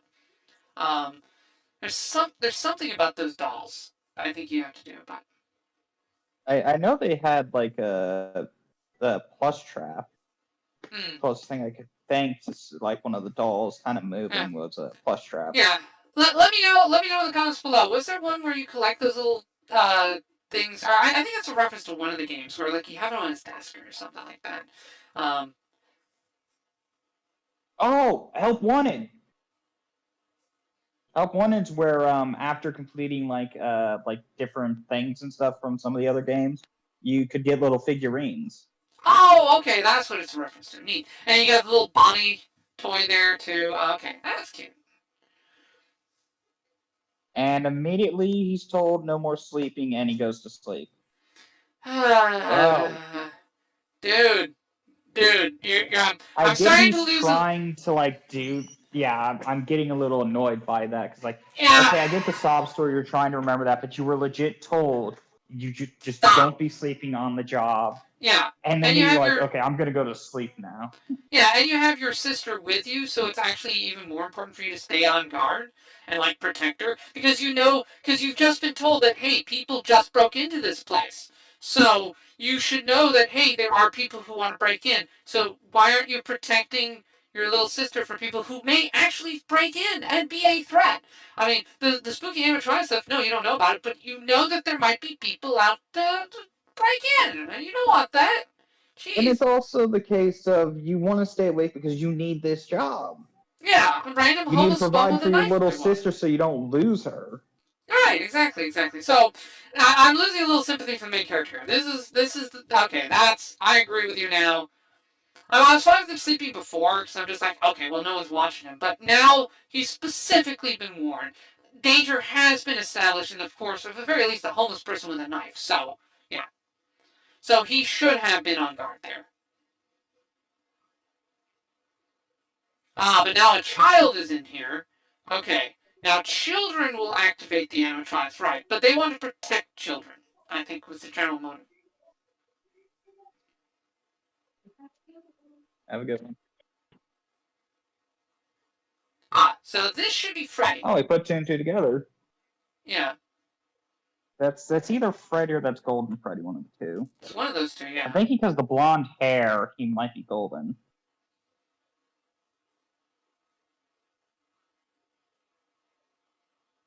Okay. Now, all right. If he is entering the dream state specifically to talk to them, in other words, it's like, hey, I need answers, and I'm specifically going to sleep to talk to them. That would make a little more sense. Like if like I'll he's be a doing this little more on forgiving. purpose. Oh no, don't say anything. Oh no. No, you fool. No, you idiot. You freaking moron. Don't say that. You have your sister. Oh, that's Springtrap. The purple guy. So the purple guy did. Yeah, the purple guy is in Springtrap. That's the thing. Springtrap is the purple guy. We know that. Yeah, no. So the That's purple a, guy is the one who took his brother. yeah, and that's also established. And also, Springtrap being purple guy is established in the security breach as well.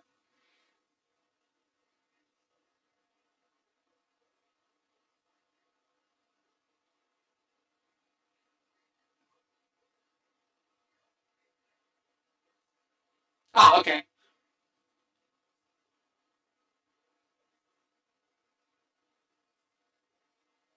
Okay. Okay.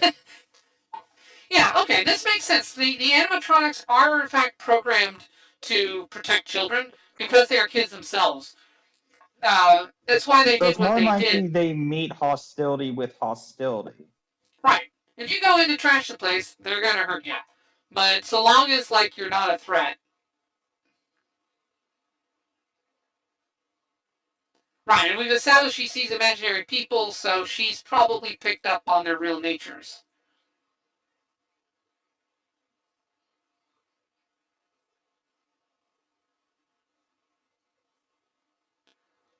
Oh my god, is Springtrap going to be the villain in the very first movie?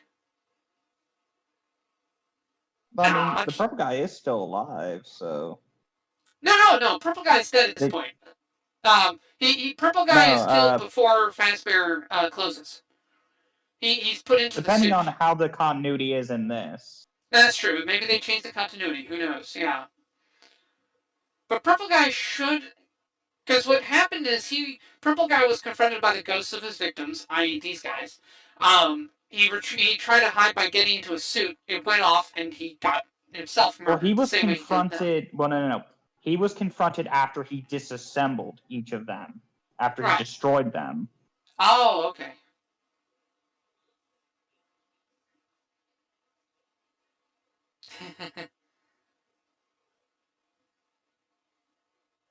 Now, I think Abby is supposed to be coded as autistic, would be my guess, or at very least neurodivergent. I will say there's probably you could probably make some arguments that they're not quite getting the neurodivergence portrayed accurately, but I can see what they're going for. So that might be one valid critique. Well, it could be that well, one thing could be is because she's a very imaginative kid. Kids tend to be more open to the paranormal. Yes. So it could be the typical thing of she has imaginary friends, like the typical thing of, oh, they have imaginary friends, there must be something psychological, but it's just pretty much people trying to explain something scientific that isn't scientific. Mm-hmm. Yeah. Yeah, she has creepy kid syndrome that's in a lot of horror movies. But in this case, it's not creepy kid. It's like, oh, I am just sensitive to other wavelengths. There we go. I see things that you guys don't.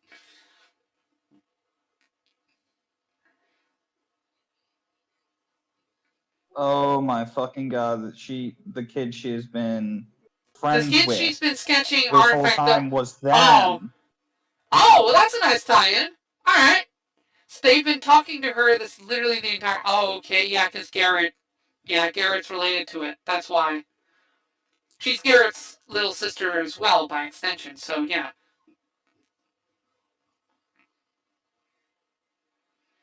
Yeah, if she's related to one of the victims, that's another reason why they wouldn't be too mean to either of these people, because they're related to one of the people who.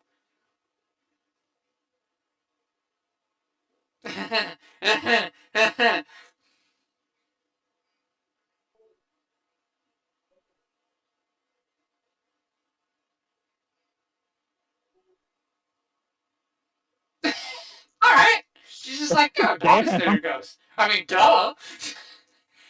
And she's just like completely nonplussed by this. I'm like, okay, sure, yeah. My little sister, you have just said something that is completely bonkers insane, and you're treating this as normal. What the hell?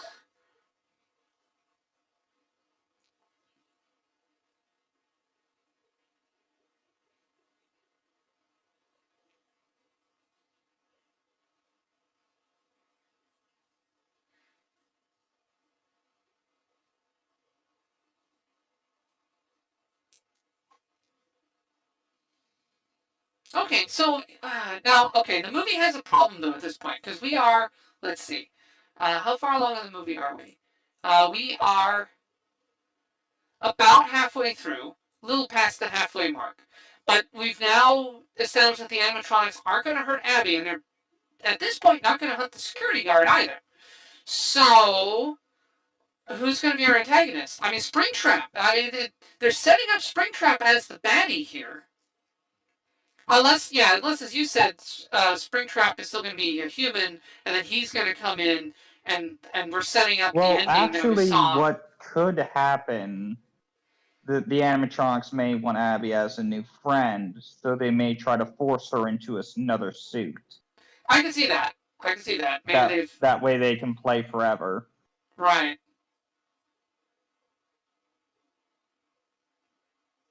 Okay. I mean, maybe that.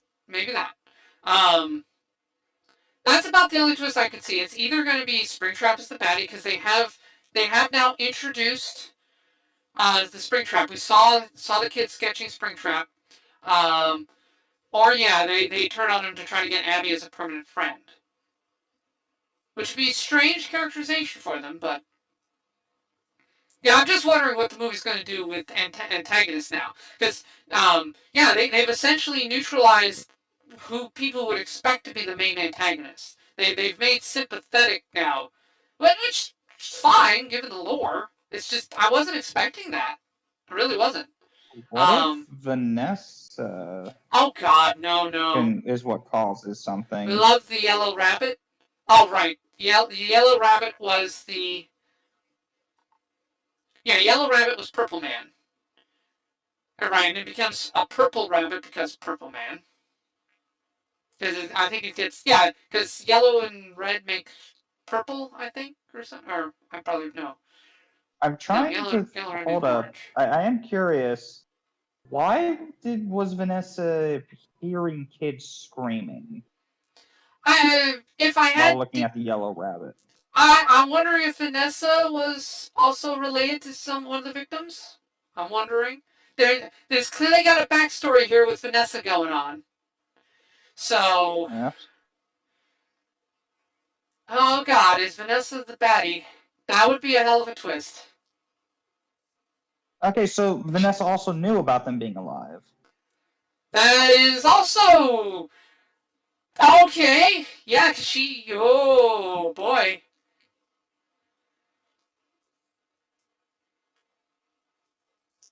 Okay.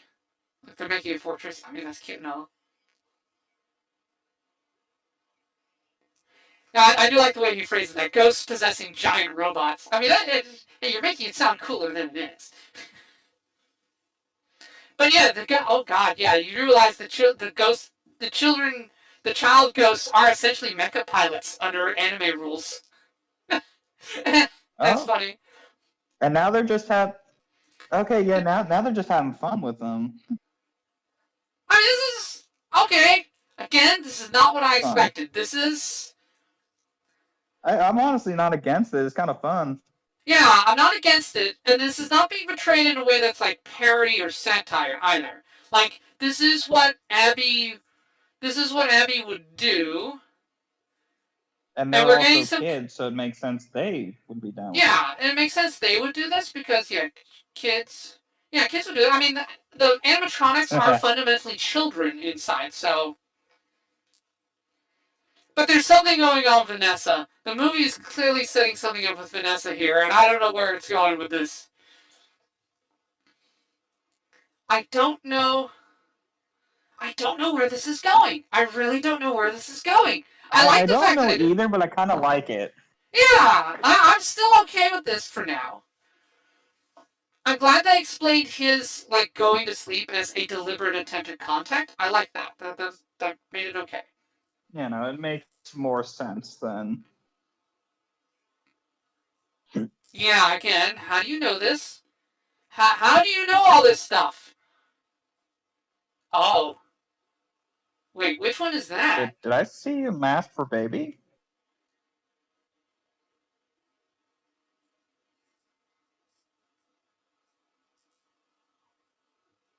He's alive still. Oh, no. Different suit. Yeah. It threw me off when I heard spring locks. Yeah. But they're setting up the spring locks, though. Yeah, they're setting up fnaf 3. They're setting up Springtrap. That's what I mean. We've seen his shape. We're now getting introduced to the mechanic. Is she Purple Man's daughter?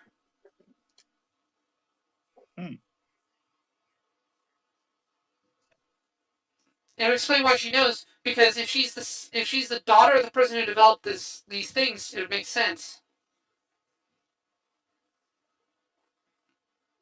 It also explains why she knows the screams. Because if that was her dad.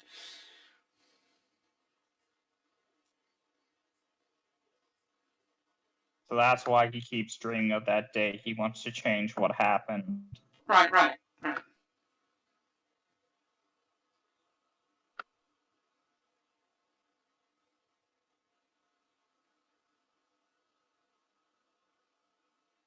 Yeah. Vanessa knows way. I like. Oh man. Hey, Bottom. Yeah, she's giving. Yeah, is she even a cop? That's the other question. Is she pretending to be a cop? She's telling him to let go of the trauma. Yeah. that he can't, like, he's holding on to it, and it's been what's destroying him. Yeah.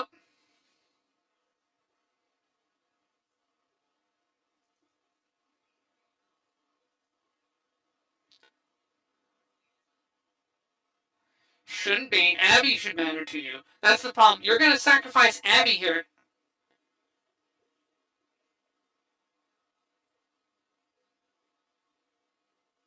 Whoa. Yeah, okay. A little bit of electrical short there.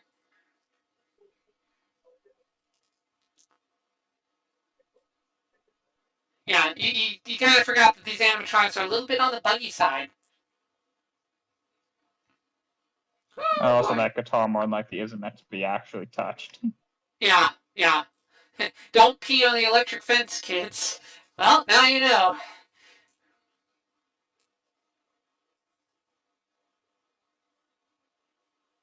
Yeah, your sister matters more than that. Hmm.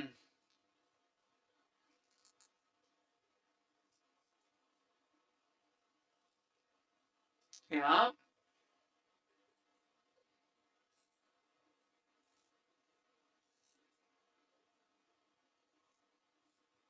Oh, jeez. Okay. All right. Yeah, she knows the sub. Oh my goodness. Okay.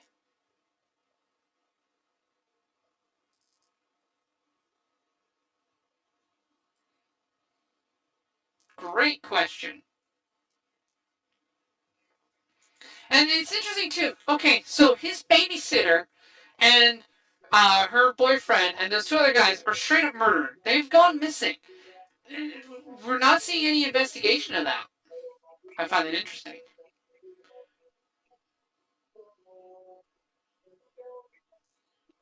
Oh, all right.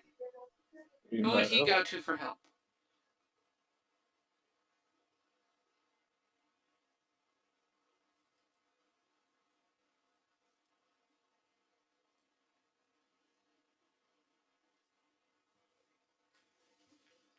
Did he call the? Oh no, I hope he didn't call the aunt. That would be a bad idea.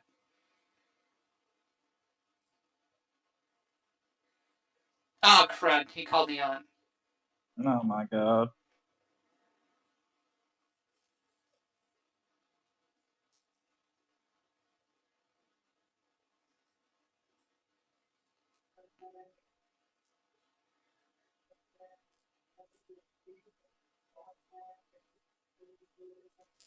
Why?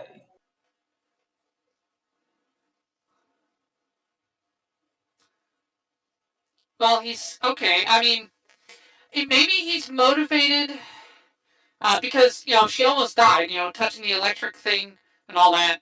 Maybe he's like, okay, yeah, I do suck as a guardian because she almost died.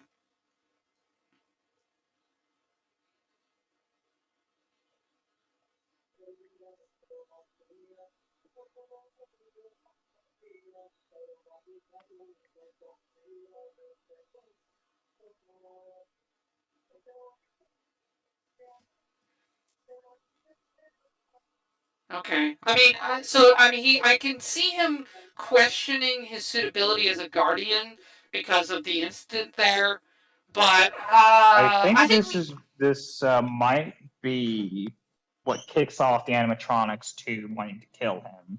yeah, not liking him because like, hey, you're hurting our friend.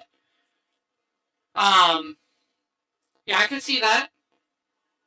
Yeah, he's in a bad mood here. He's going into work in a bad mood. Oh, he's gonna get confrontational, isn't he? Oh boy, that's smart. Not smart, man. It's not smart, but okay. He's yeah, no, so he's letting his trauma and the fact that he wishes he could change it, he's gonna just Yeah, he's gonna kill himself doing this. He's letting it maybe. destroy him at this point. Yeah, maybe. Yeah, he's definitely choosing a dark path. He's not choosing the way of the Jedi. That is for sure. Um, Could be the underlying message of just not holding on to these traumas, wishing you could have done something, and yeah, he's yeah, so far out of it. He's done everything seeking to rectify his mistake, And it's Right. only led to just his situation getting worse. Yeah. Yeah.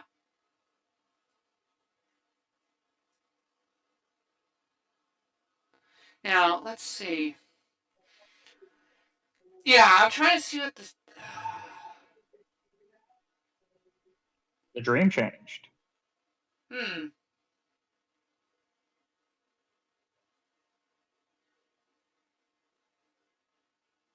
Ah.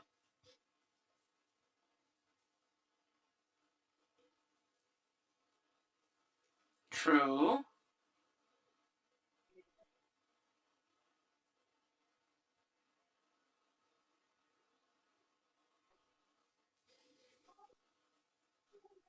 You can't go back. Yeah.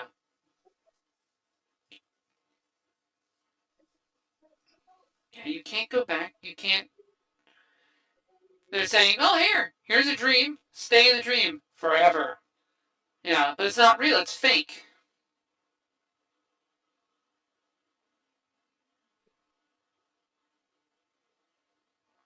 But what good They're is a offering comforting some dream if closure. reality sucks?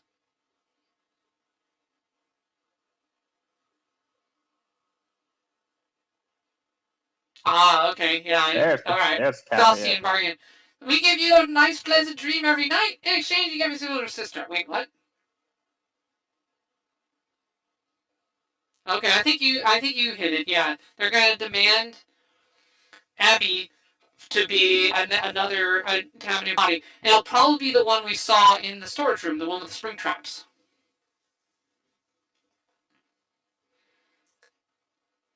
Damn, this is getting dark. Yeah, give her to your aunt or give her to the animatronics. Oh no, I like this. This is cool. All right, not a bad twist in character for the animatronics to just wanna what what? He did not just agree to it. Wait, what?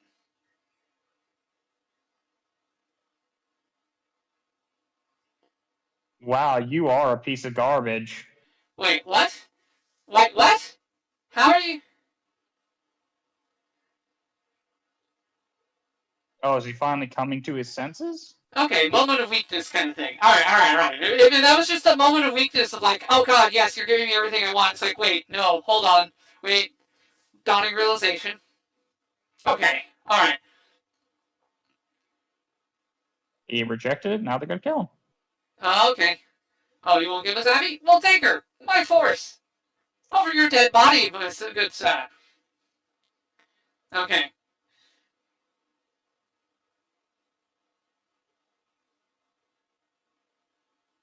I made a mistake, yeah. Alright. Moment of weakness is fine. Moment of I'm okay with a moment of weakness.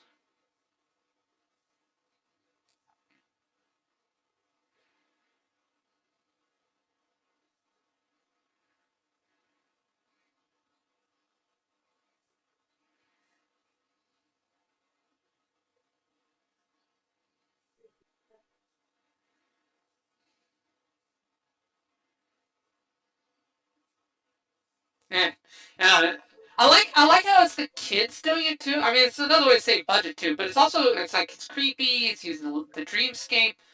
You know, it's a very simple thing, and they explain why they keep using the same scenario over and over again. And oh, okay. Oh, no. So they were cutting him up and then dragged him there.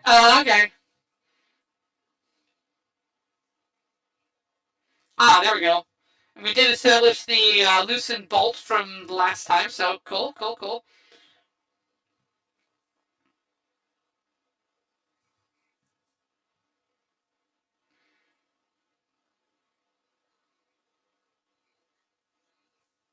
Nice.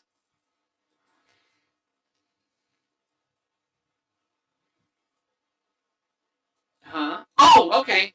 All right. This is where they stow the dead bodies. So there's a special place they put the dead bodies to avoid them being found.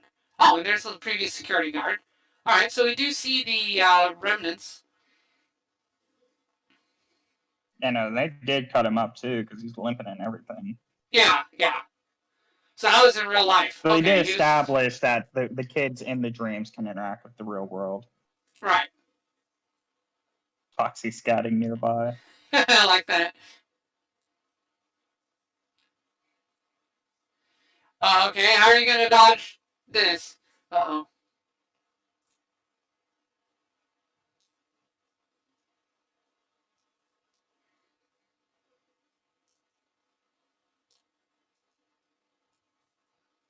So, I mean, if they kill him off, I would be interested if they kill him. It wouldn't be completely out of nowhere for them to do it, because, I mean, he did screw up. You know, he accepted the deal and it was like, wait, no, I'm wrong. I'm wrong. I do like that he had the flaw, he gave in, but then he realized he was being selfish. He realized that he made the wrong choice. That actually was more important. Alright, so the aunt is gonna die regardless. Yay! I think we can all Yep. get behind and say that she deserves it. 100%. Oh yeah. I'm glad the lawyer will. I think the lawyer will survive, so that's good. Oh, that's Golden Freddy. Is it? Hold on. The ear screwed up. Oh, okay. Yeah.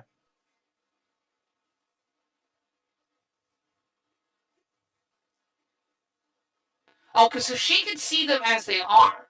Okay, she can actually see the kids inside. Oh, okay. Ha ha ha ha ha.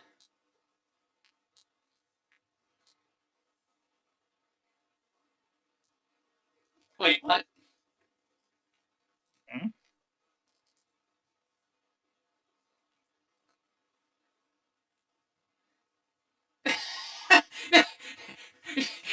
If you're a taxi driver and a giant, yeah, that's.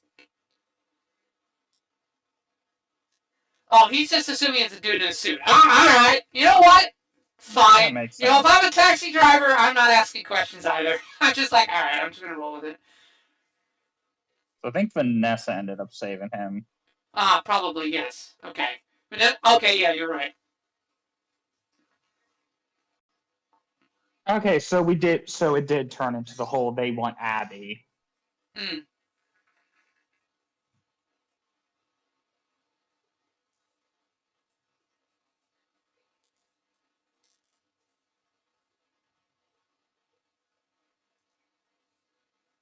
So, but yeah, no, that was Golden Freddy. So the one with the brown shirt is Golden Freddy then. Okay. Well, Because no, that he was a has the different blonde Freddy. hair and like a white and Yeah. yellow striped shirt. I think probably the reason they look similar is due to the fact they're both Freddys. Yeah.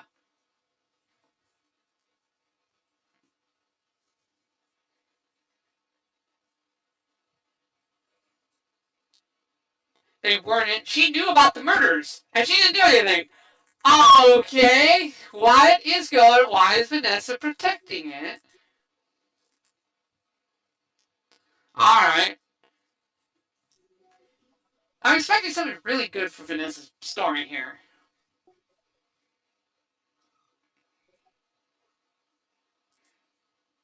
Hmm. Turn her into one of them. So they have a new playmate.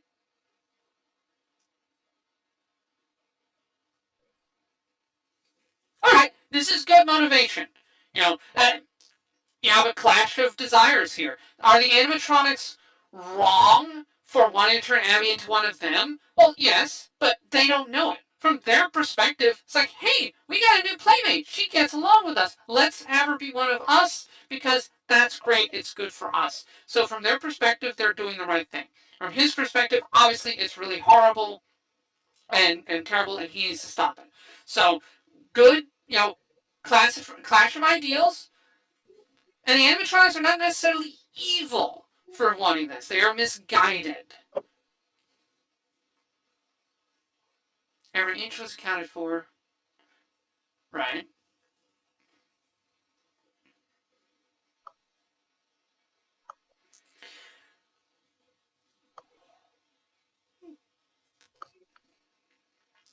Oh, hey, Sage. Oh, just finished the movie as well? Okay. Yeah, we're watching it now. Yeah, very bad man indeed. That's her dad. That's gotta be her dad. She's gotta be the daughter.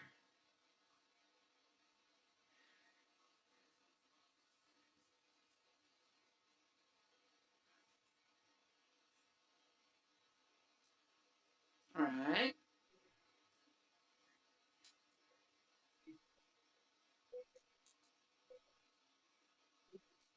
All Right. right. Show Okay, show yeah, so don't there's tell. normal Freddy. Okay, so we have Golden Freddy.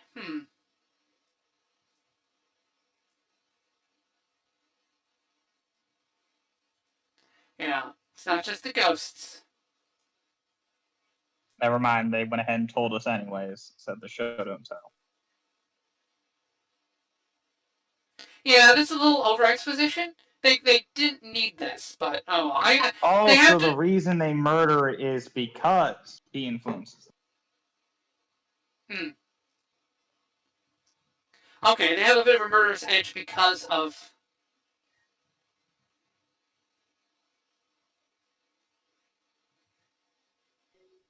the Purple Man. Oh, he's coming. Springtrap is coming. Oh, okay, all right. We got the setup for them. Springtrap.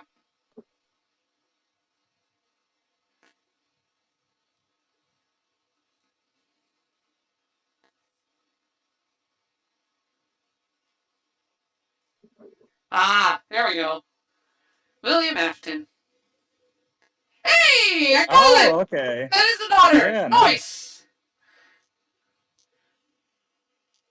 Adult influencing children's perspective. Yeah, where have you heard that before? Yeah, good point, Sage. Yes. Afton radicalized the children. Huh.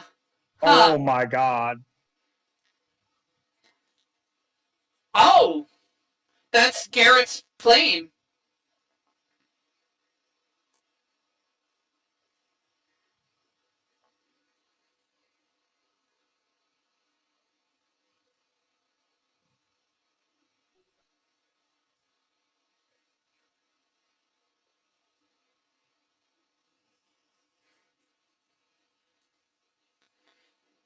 So Garrett. So the question is so Garrett's not in one of the animatronics. So that means so Afton. Now these. So I guess there's what they're setting up is that Afton had other victims. Now this would set up like other Fazbear spots.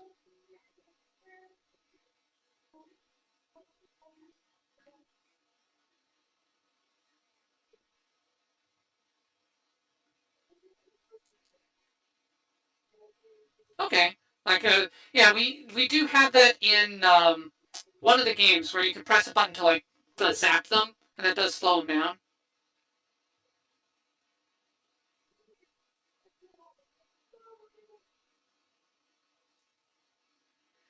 She's already Vanny at this point. She's been possessed. I think they are definitely implying that Vanessa's the good side. I think yeah. Okay, I so think he made they're her watch. yeah. I think they're implying that the Vanny personality is already there, and Afton can flip that on. So if she's there, she will turn into Vanny.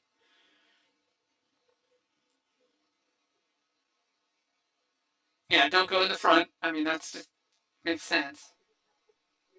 Okay, so the reason they think murder is okay is because of Afton. He left a part of the evil in there. Shouldn't have killed or the toy animatronics. No, no. They've showed us Golden Freddy, and it's not Garrett. Um, so they might be saving Garrett for one of the sequels. So they're basically implying that these were only some of the victims he had.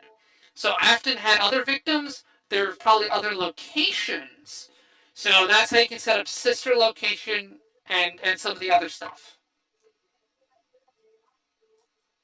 And Chica is already off stage.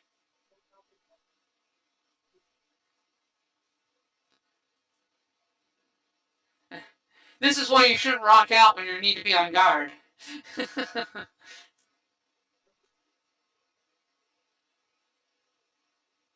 I like how But they're the kids, eyebrows so like frown when they think something's up.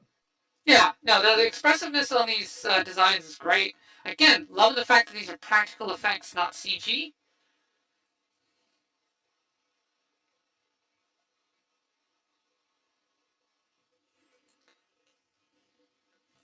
Yeah, it could be the puppet. Garrett could have been the puppet. Yeah, my impression was, um, Okay, hey, I was right. It is the one with the springs that we saw earlier. That's what the body they're going to try to put her into. Hey, electricity and water? Guess what happens? Still got to deal with Foxy. Yeah, still got Foxy, but that's 2 down. Or, I mean, they're comatose, essentially. 2 to go. Oh I feel God. I feel like this is one of the designs from Sister Location. And it's not the ballerina, but I think she is from one of the games. This doll. I forgot which one.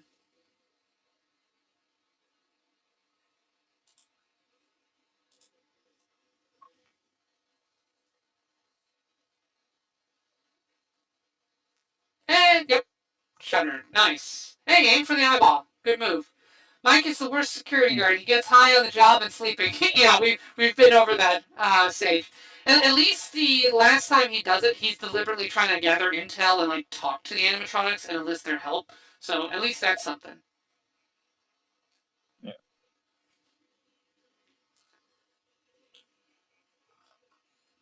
Circus Baby. Yeah, Oh, they could okay, finally okay. realize it.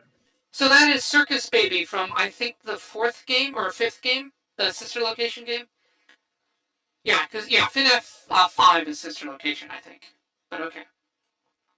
Yeah, but I don't know. Sister didn't have the sombrero. No, That but one the did. Circus I think Baby. it's a This one. new animatronic. Yeah, Circus, yeah. yeah.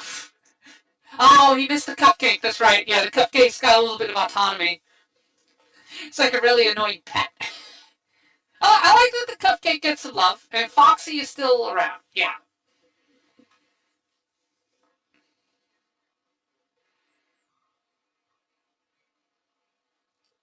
I also like the way they switch between the kids and the animatronics. It really humanizes them. Oh yeah. Yeah, it's good. It's good. It's a good visual touch. Nice. Eat this cupcake.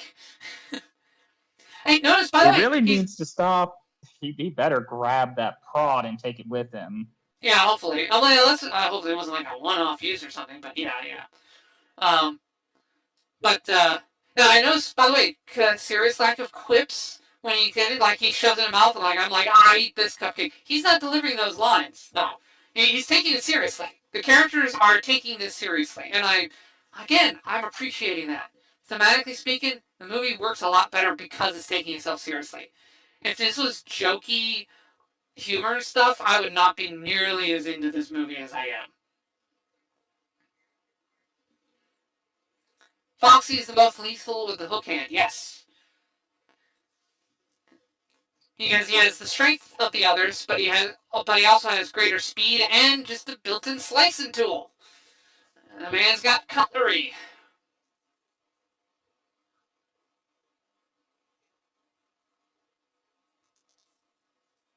He did not bring the cattle prod.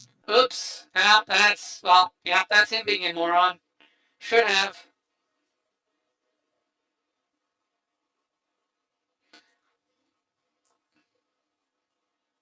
Oh! Oh. Hello! Well, hello there, Springtrap. So Afton is dead, but that's Yep. why his influence still sticks because he's kicking. Yeah, he's still there. Yeah, and as we saw from Security Breach, he can affect the behavior of the others when he's around. So he's been there the whole time in the background. And that's not effective with him because his body's in it. Yeah. Yeah, his body is still animating it. Okay, so yay, he's the main tag. All right, so we get to see Springtrap before the fire because FNAF 3 is when we see Springtrap, but he's already been burned up real bad. This is before he gets burned up real bad.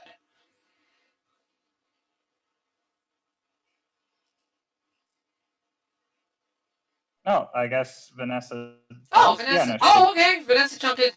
Oh, are we gonna see Vanny? Are we gonna see Vanny? Oh boy. Wait, what I'm thinking is Vandy doesn't come out till after maybe moves into his daughter's body Yes. because he currently has his Oh, own. Oh, hold on. What in the world?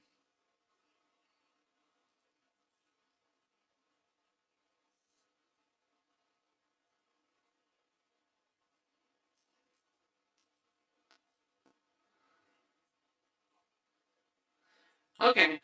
So I guess They got an maybe Spring. actor in there. Yeah, I guess Springtrap maybe knows. I guess Springtrap knows who he is thanks to the others. Yeah, because we did establish in security breach that he can manually take them over, infiltrate them, warp them. Yes,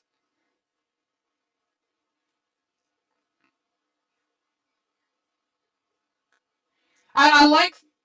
But where was he hiding?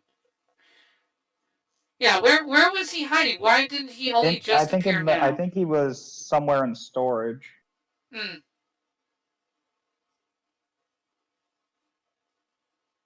Oh Oh no, no! he's still just alive. Oh, he's just straight up. Oh, he has not been murdered yet by his own suit. Oh, that's the career counselor. The career counselor was what you have to know. Oh, Oh my god, that's why he wanted him in there.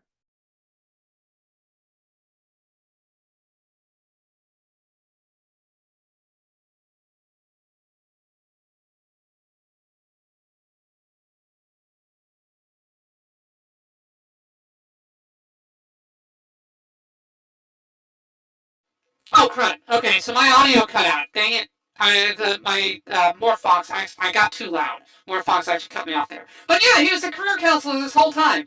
So yeah, so you heard me, but they didn't hear me on the stream. Um, yeah, so he's the career counselor the whole time. He recognized the name. That's how he knows that he killed the little brother. That's why he's like, oh yeah, I'm gonna set you up.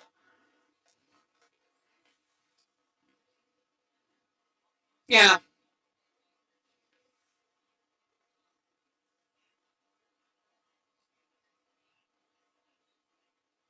Okay, I like that joke. That was a good joke. That was actually a good callback. Yeah. Our weapons are surprise. Surprise and fear are two weapons. Fear, surprise, and resistance efficiency.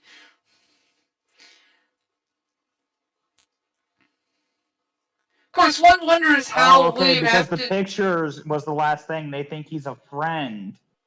That's why they listen to him. Oh. Wait, are And they they sure? shook up Vanessa. No. No, no, no, no, no, no. She can't be. Okay, well, anyway, hopefully.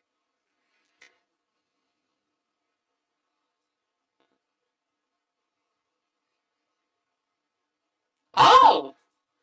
Okay, wait, what is she She's showing them what actually happened and that he hurt them. reprogramming them, essentially? Alright, Yeah. using her communion with with the spirits to be like, now, this is the one you should be targeting. Ah! Oh, okay. So they obeyed him because they didn't know that he was the killer. They didn't remember. They didn't remember that he's the one who did it. Okay. So He it's bringing forced back them the to only remember memories. the happy memories, not the bad ones.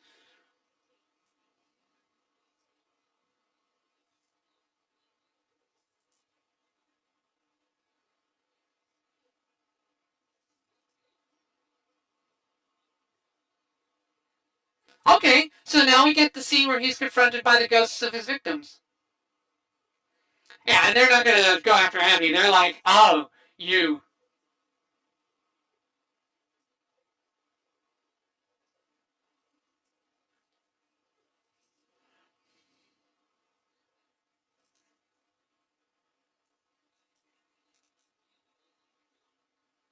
No, that's not gonna hurt him. He's wearing a suit. Oh, there we Ooh, go. Oh, nice. Oh, wow, that's graphic. that's how he gets trapped in there. They're making the thing Yeah. shut.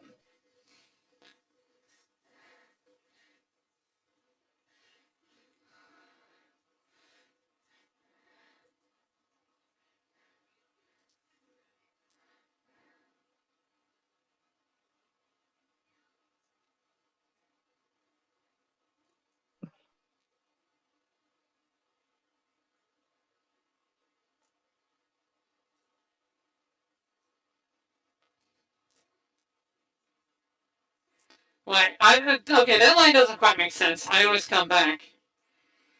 Unless okay, maybe he knows a way to, like, store himself deliberately in the suit or something. He's like, alright, I'm dying. I'm gonna possess the suit, just like you guys Well, he's are. probably yeah, no, that's what he's probably figuring. Yeah. Like, he knows some. That's what I mean. Like, the kids possessing the suits, I think it was deliberate. I think he deliberately caused them to possess the suits somehow. Like, he did. There was some way in the way he put their bodies in there that made them possess the suits. It wasn't accidental. It was on purpose to a degree. Like, he created them that in this way, and so he's creating himself in the same manner. Okay, Vanessa's still alive. All right. And they're dragging him down to hell, which is okay. Yeah, we saw the security breach Dominic, where Byte, he have gets you guarded. considered drinking lava? And not just Oh, in really? Minecraft. She's Okay. getting along with other people.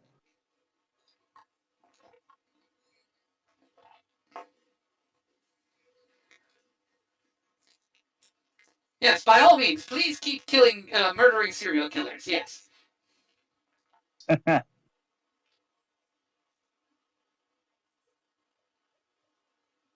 Fazbear's Pizza, please. You can put spaghetti on pizza. You shouldn't, but you can. Nice.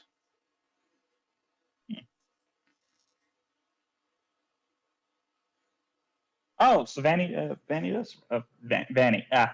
Vanessa, yeah.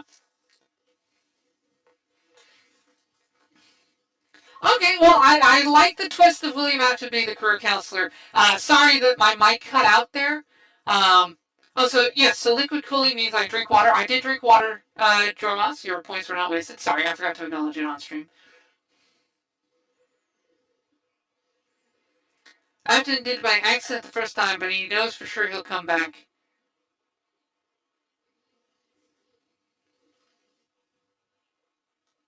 And I think it was probably the case of like you said, he just hid their bodies in there. He wasn't expecting that outcome, but was manipulating them through the yellow rabbit. Yeah, and maybe now he knows how to do it on purpose thanks to that. Okay. Alright, so we get to see him More turning like it was a into case of I shoved their bodies into the suits. I'm gonna do the same and see, hopefully the result ends that way. Yeah, I'll shove my own body into a suit. Ha ha! Yes. Science!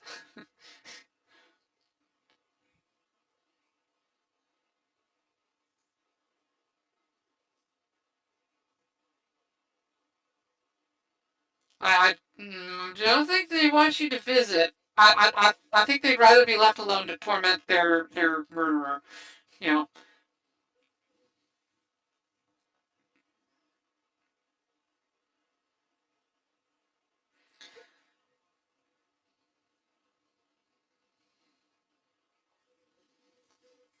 So now this is also interesting, by the way. So all of the animatronics operate only within Fazbear's Pizzeria, except for Golden Freddy. Golden Freddy was the one who could operate outside, which I think is correct. Because I think Golden Freddy has the furthest reach.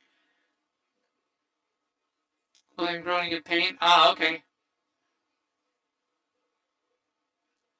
So he's undead essentially now.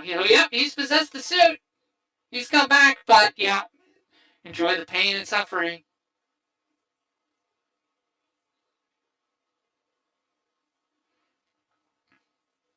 You're gonna be stuck in there for a while, my man.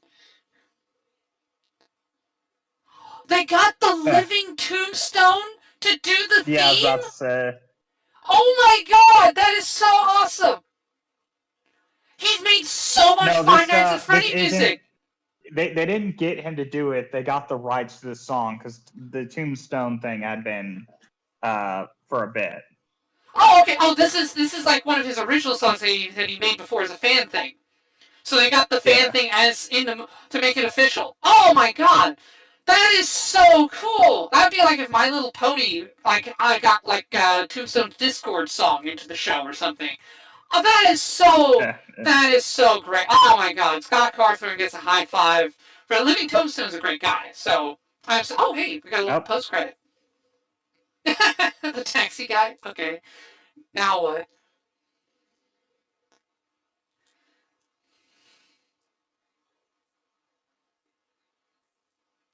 Oh. We got one more. Oh, Yeah, that that was was good. fun. Oh, that was good. That was good. Oh man. Oh my god, this is so good. All right. Um. Yeah. So Pleasantly yeah, I'm gonna surprised. say yeah. Whew. So I think I've said a lot of stuff that I'm probably going to say for wrap up already, but yeah, I'll gather my thoughts here a little bit. But yeah, no, this is great. So no, I love 100%. The fact that they put the Living Tombstone into the end credits here, they used one of his fan-made songs, and now they made an official song. Living Yeah. Tombstone has now made the official theme song for the movie. That's Yeah, no, incredible. that's awesome. I never thought I would live to see the day where, like, I mean, he's not, like, the best internet music composer. There's probably people you could argue are better, but he's one of the big ones. I mean, him, Ken Yeah, Ashcorp, no, and a few his others, songs like, did blow up. or Glitch City. You know, it'd be like Glitch City getting hired to do Pokemon music when he's done so many remixes. Which, hey, that could happen. I mean, they hired Toby Fox. So, Toby Fox started with Homestuck. Hey. Um, but, uh, but yeah, it's amazing when an official property has the awareness, has the intelligence to acknowledge the fan community that's around it. The fact they put Living Tombstone in this, that is That's probably because such, Scott Cawthon's influence. yeah, yeah, Scott, If we want to be yeah, real. Cawthorn, great. That was an excellent choice. I agree with you. That's almost certainly Cawthorn thought of that. There's no way a Hollywood bean counter came up with that idea. But good on Cawthorn for reaching out to the fans, knowing what the fans wanted, and doing that. That was beautiful touch, sir. Really capped it off. And again, they also had the film theory guy in there too. That was great. You know, the cameo from That's Just the Theory. Yeah, I'm surprised they didn't have MatPat though, because MatPat is the one who does all the FNAF game theory ones. I'm surprised they didn't put him in there. Why was it the? Because I didn't recognize who he was. I don't watch film theory. I only watch game. I've watched game theory like Undertale stuff, but um MatPat was the actor. Wait, what was that MatPat? No, that can't be MatPat. MatPat. What? That was MatPat? It was? Oh wow, Well, he shit, does not that look. shut you down. All right, no, I didn't. He looks really different from what I'm used to. I thought he had like blonde hair and stuff. I didn't know that was Matt because that guy had like black hair. Does he dye his hair now? Did Matt Pat change his They look? also could have just put him in a wig. Oh, that's true too. Okay, maybe. All right. He's changed his look. All right, my bad. I didn't even recognize him. He looks very different from how I remember him. But yeah, it's been a while. Okay, so that was Matt Pat. Neat. So now I'm also disappointed. Markiplier didn't get a cameo, man. Because like Jacksepticeye, I remember had a cameo in one video game movie. I forgot which one The now. free guy. Yeah. So they acknowledged some fandom there, but COE. I wish they would have. Hold on, we gotta come find. Oh no. Oh, that's the creepy voice from the video game. Come find me. Oh no. Alright, so that's a teaser for a sequel. Come find me. Yep. Garrett. That's probably Garrett. I bet you that's Garrett saying come find me. Because we didn't find Garrett in this. We know that we found some of Afton's victims, but we did not find Garrett. So where did he put Garrett's body? Where are the other bodies? We know there are other victims other than the ones we just met. So yeah. There you go. That's good sequel bait. His time he had a whole video explaining his time on set. Um, Markiplier was a cameo as Employee of the Month for security guards. Oh, okay. I missed that entirely. I did not see that, so Yeah, cool. that went over my head. All right, missed that. Nice. Thank you, Sage. I missed that. That's awesome. No, when they say this is a movie for the fans, I agree 100%. I'm not like again. I haven't played the games. I've watched other people play them because I would suck at playing the games. But I've seen other people do it. It's been a while. It's this franchise is 9 years old, so my memory's a little rusty on some of them. Um, but man, I caught a ton of references. It was structured well. Yeah, no, I Oh, did look it up. He did. Matt Pat does get a secret cameo in the film. yeah. And okay, so Sage says he's a FNAF expert. Awesome. Yeah, we've had a few people come in and say that they're very like Shadowcat was saying. Yeah, no. Looking at it, yeah, the Matt Pat cameo scene was the waiter. Yeah, that's what I thought. Yeah, cool, because he delivers the line. That's just a theory. So I'm just, man, I didn't realize that that's what Matt Pat looks like these days. Oh, okay, his look has really changed from how I remember him. Because I remember him with like the reddish blonde hair thing and stuff. I didn't, and no beard, clean shaven. So yeah, he's changed his look. Named Ness is Matt Pat. Yeah, yeah, okay, that's what I thought. Okay, oh that's neat. Whew. Okay, do you want to start? Okay, let's start with over. So, did you like the movie Diesel? Yeah, no, that was a really fun watch. Yeah, I I think as agree. somebody who's like watched all the games and stuff, I'm a bit of a fan of the series. Yeah, no, it was fun, and I also like how if you know the game, the designs and movements were they stuck to how, and I'm thinking that's Scott Cawthon's word, but they stuck to making them seem in a sense realistic. Like that's if they were real in real life, that's how I imagine they'd probably look, along with the movements and such staying mechanical. Yeah, Like it's really nice, and I'm really happy they went with instead of CG, they went practical. That really added into it. so much. That Like yeah, man. Would you take a friend to see that? So we've seen it now here. Would you go to the theater to see this? if I had some friends and stuff, definitely, yeah. Okay, so you would If I recommend this wanted to movie to show some others? friends and stuff, yeah, no, 100%. It's a fun watch. If you're, I'd Yeah, say I would suggest it to somebody who's familiar and like likes the FNAF. If it's somebody who isn't, like with the acting and the way things kind of play out, they may not enjoy it as much. So yeah, this is a movie. Like I could see them still probably finding some enjoyment depending on the person, but definitely fans of FNAF are gonna love it. Like me and you, both are familiar with the series through Markiplier, but still, it's enjoyable seeing all of that. Hmm. Oh, okay. So that was Matthew Lillard. Okay, as the bad guy. I've wondered where I heard that. Okay. Oh, oh God, that's Shaggy. That's Shaggy from the live action Scooby Doo movies. Okay, that's where I've heard his name. That Damn. was Shaggy. Oh my God. All right, I liked him as Shaggy too in the live action. Wow, Shaggy was he's the purple guy. yeah, William Afton is played by Matthew Lillard is Shaggy from the first two live action Scooby Doo movies. Okay, I've heard his name before. I've seen him in stuff. I just couldn't place it. Okay, wow, man, he got old, but I guess that's what people do, right? Um, but Yeah. man, okay. He's also been the voice of Shaggy since in the cartoon. So yeah, that's Shaggy's. So they got Shaggy from Scooby Doo to play the villain. That's oh man.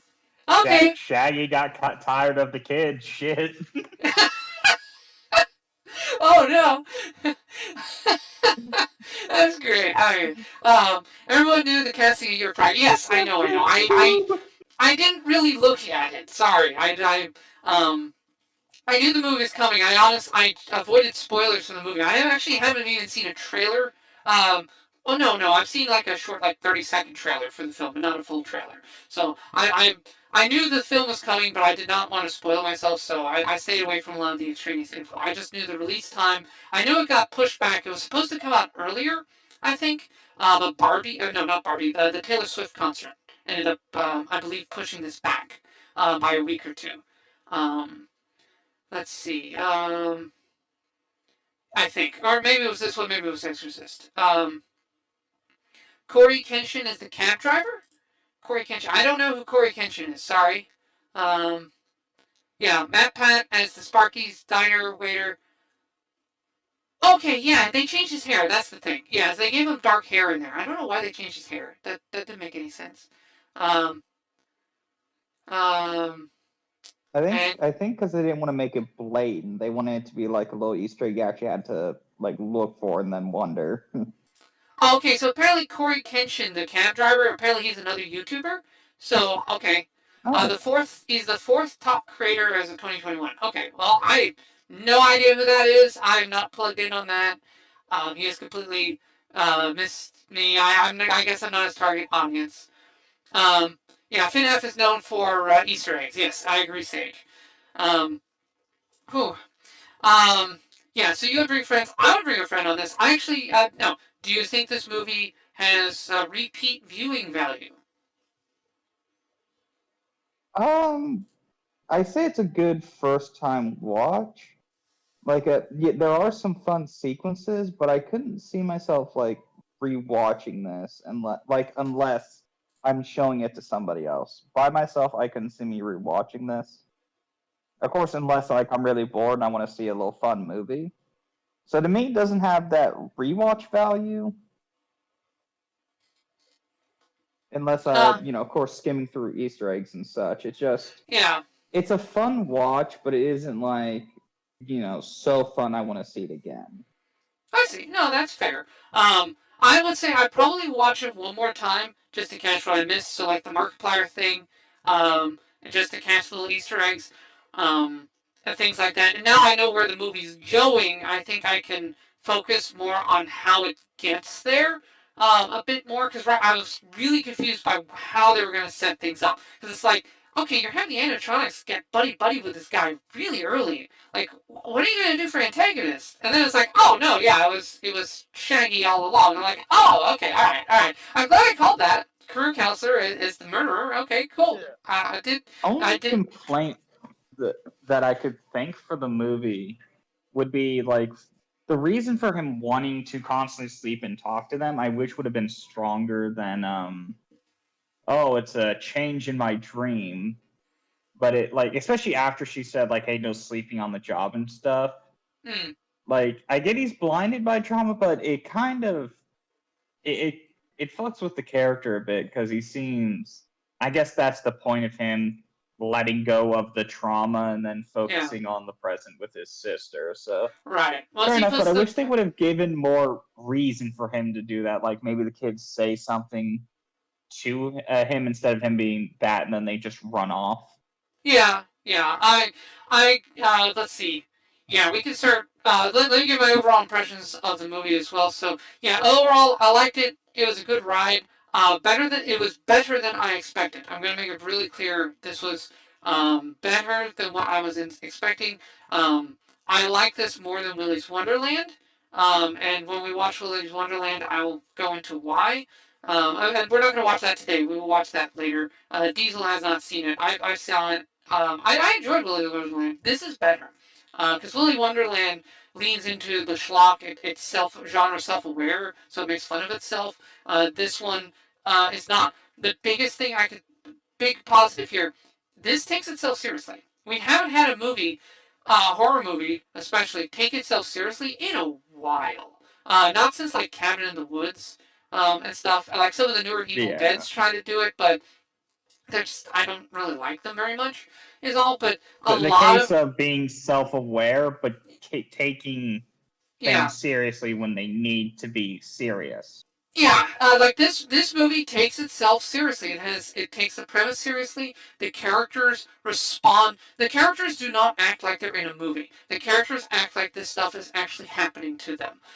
There's no again the main character he's no Ash Williams. He's not delivering funny one-liners as he offs them. He's like, I finish you, good, let's get going. He makes mistakes, like not taking the cattle prod with him. An understandable mistake, still worth calling out, but he's not in Ash Williams, and I'm okay with that. I'm okay with a traumatized, beset upon dude trying to make the best out of finding himself in a really bad situation here, and he responds like a person would in that. He doesn't break the fourth wall. He's not a Deadpool. And I like it. I like it. I think his character as a heavily traumatized person, he's obsessed. I like the contrast as well. Well, you have, William Afton, being obsessed and cruel, and basically is keeping this place open to get almost a steady supply of victims via the security guards and stuff. Um, that, that's showing his obsession. He can't let killing go. You have the animatronics obsession with like we're alone, we're lonely, we want people to play with, play with us. They have their obsession, and you have Mike's obsession with the past, and the only way to move forward is to let go of the stuff that happened. Come, accept the mistakes you made, accept it, move on, take care of the people around you now, and you will have a happier life. Like, overcome, try to put it behind you. And that's ultimately the story is one of redemption. Mike's redemption. He makes a mistake. He screws up. He offers them his sister in a moment of selfishness. But then to realize, like, wait, no, I can't do that. I can't sacrifice my present for the past. That's not the right decision. And it's good. There's a good moral to this. It uses a horror framework to explore that. Horror has When horror is implemented well, it is an exploration of good versus evil, presumably with good triumphing. You have a lot of subversions of it where, good loses, or there is no good, there's only two brands of evil. Those subversions are fine now and then. The problem is they've dominated horror for a long time, and now people have come to expect that out of horror. So when you get a movie like this, where it goes back to the classic horror trope of good versus evil, or a flawed guy who's trying to get better. He is good. He is fundamentally good. He just makes mistakes, like any of us. And your little sister is also good fundamentally. And when it goes back to that, I can see why people say, "Oh, this is boring. I've seen this before." Well, yeah, you have. It's relying on the classic ones. But it's refreshing to see that again because we have so many movies these days that are trying to abandon it, and because they do, it just goes into like morally gray, and that it gets old fast. And this, I like it. This is a good because here's the thing: it's themed on the '80s, right? It's got a whole '80s theme to it, and guess what? It's gone back to the '80s by going back to the classic horror stuff. And that's so thematically, it fits the aesthetic as well. Thematic and aesthetic alignment. I'm all about that. I'm glad it's not really a modern horror movie. It's a classic horror movie, like what you had in the '80s, which is the time period. And it's wholesome. You could show this. This is a family movie. This is a family-friendly movie. The whole family can sit down and watch this horror movie, and no one's going to complain. There's very minimal swearing. There's no nudity or sexual content. It's good. The violence is artfully and tastefully done. Excuse me. I mean, there's enough violence in it to count as a horror film, but the whole family can watch this. Cawthorne made a family-friendly horror movie, but one that is still watchable. It's not boring, and I like that. The off-screen death at the end, I'm totally fine with that. Golden Freddy. I guess the implication is her neck got snapped or something like that. I agree that the babysitter getting bit in half, that was the best kill, because doing it in shadow was neat. It didn't get excessive, in my opinion. Um, well, yeah, I mean, it's for kids. I mean, Cawthorne, unlike the Barbie movie, let's contrast this with the Barbie movie. Say the Barbie movie is horrible for children. You never want little girls to watch Barbie because it teaches horrendous morality. The morality of that literally has your main character becoming an emotionally abusive villain 90 minutes into the film. You don't want little girls to think that that is acceptable. Barbie never gets her comeuppance either for turning into a villain. It's treated as morally correct, which is an absolutely god-awful lesson for children. This one, on the other hand... Barbie does that and then gets her happy ending. Right, that's what I mean. The movie treats emotional abuse and emotional manipulations as not only acceptable, but approved of and a demonstrably positive thing, which is, again, monstrous.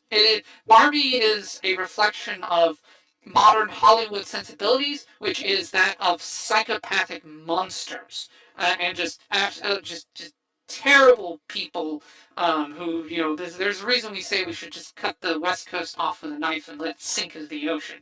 Yeah, that Barbie movie reflects that very well. This movie, on the other hand, is fine. Yeah, you can show this to a kid. It's not going to teach them anything horrible. It's going to teach them that, people are flawed, people make mistakes, people can act in a moment of selfishness, but the trick is you have to overcome it. Just because you screwed up, don't let it haunt you. Move on from that. Abby's whole, she sees the good in the animatronics, too. She doesn't react with horror, like, oh my god, you're monsters. Like, no, she sees the fact there are kids in there. They're innocent. They're misled. They're misguided, but they're not evil. They are just misguided and being under the influence, under the brainwashing of a bad adult. Um, yeah, lighter cause. Let's see. Sage here. FNAF taught me a childlike innocence paints a dark reality. A little lighter cause at the end of the day. The dead kids are still kids with a second chance of life, albeit still dark. Yeah, yeah. The kids at the end are freed from the negative parent, Afton, that is abusing them, and that's good. Kids rejecting their abuser. That's good. Moving on to the past. That's good. You have Vanessa, who I think it's implied that Afton did some stuff to his daughter. Like there are some heavy implications there, but they don't go explicit with it. Now tearing it apart itself. So Diesel, you were raising. Okay, let's start into what you were critiquing. What was the? Oh yeah, the part with him doing dream. The pacing and how they unfolded some of the scenes, I think could be better. This is not a perfect movie by any stretch. What I was thinking was the way they could have done it as to why he would actually go there and then do that on purpose, why he brought his whole setup there, would have been because he'd see the kids the first night, he accidentally fell asleep. We then see a sequence of him going home and then turning around to try to find the kids and them not being there. Hence him putting, okay, my dream only changed when I was there. Yeah. Giving the reason as to why he would go there and fall asleep on purpose. Okay. I like that. Showing him being able to connect the dots, and not him explaining he connected the dots, just give us the visual of, he sleeps there, sees the kids. He goes home and sleep, he doesn't see the kids. And you see him, okay. And then you see him deliberately fall asleep. It explains why his deliberate action. Abby might be the key for any possible sequels. Yeah, probably. I think we'll see these two characters again. I think again Vanessa is being set up as well, because again you've got Springtrap, and eventually Springtrap we know is going to turn into Glitch Trap, who is eventually going to turn into Vanny, and you're going to get Sister Location. Now also remember, Afton was one of two people. There are two people behind Freddy Fazbear's. We've met one of them. Sister Location is still out there. Other Fazbear locations are still out there. We know that they've established that Afton had more victims than just the people in FNAF. I think the video game Endo. Endo. Which one was from Endo? Sister Location? Sister Location. Remember, he was the evil endoskeleton that made everybody else evil. Right. Yeah, and that I think is one of the other people who was involved with Afton. Yeah, because kind of similar to Jigsaw, Afton didn't work alone entirely. Henry Emily would be grieving at this point in time of the movie. Okay, yeah, that makes sense. I think he was the one who worked with Afton, right? He's the one whose kid was killed and shouldn't have been. I think that's Golden Freddy. I think Golden Freddy is the Henry Emily kid. Yeah, okay, I got it. Nice. That's more nice. like I still remember some of the lore. I still got some. I'm not pulling things completely out of my butt here. Now, so you laid in deliberate action. I agree. I think the other trap it falls into, Vanessa over-explains.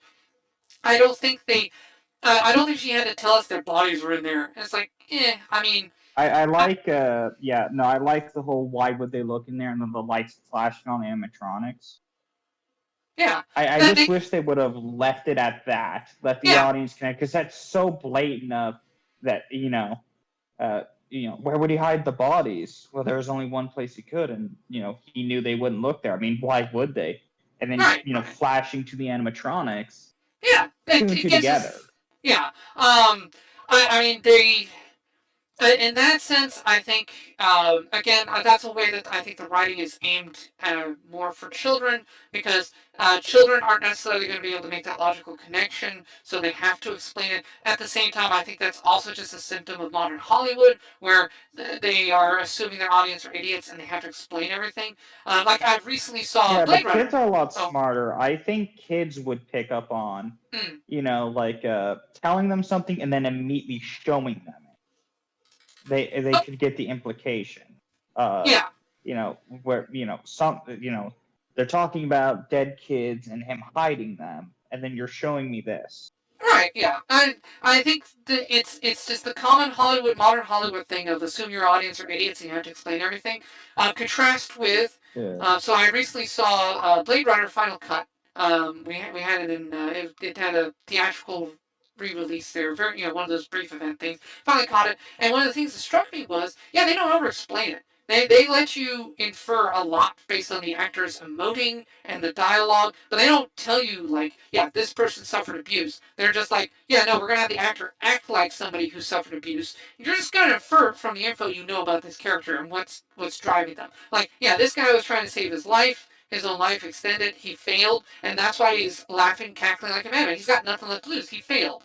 We're not going to tell you that's why he's cackling like a madman. You're just going to have to infer it because we've given you the hints. Figure it out. This movie, unfortunately, doesn't Yeah. do that. But again, that's endemic of modern Hollywood. A lot of stuff is just over-explained and overdone. It's pretty typical. So this is more of a general critique of current writing. I think you and I both agree that less is more. On that, it's okay to have I some mysteries. also am a huge fan of like show don't tell where it matters. Yes, Of I course, agree. there are some things you definitely would need to explain if it isn't like, you know, if you feel like your audience can't infer that. But like the scenes that are blatant, like I said, like them telling us, oh, he hid the bodies in the animatronics. It was so blatant that you were pointing out that it would have Yeah, been a great scene of show don't tell.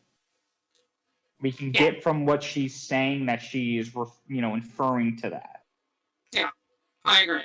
Um, So yeah, all right, yeah. So we agree on that. We agree that reflecting, because we got confused by what the hell Will was doing. It's like, you've been warned, don't fall asleep. Why are you? You're falling. You're not only going to sleep on purpose. You're going to sleep while your little sister is there, the person you need to protect. And we've established that people do break into this place. So why are you worried about a homeless man with a knife breaking into the pizzeria and murdering your sister while you're asleep? That is a completely valid, real-world concern.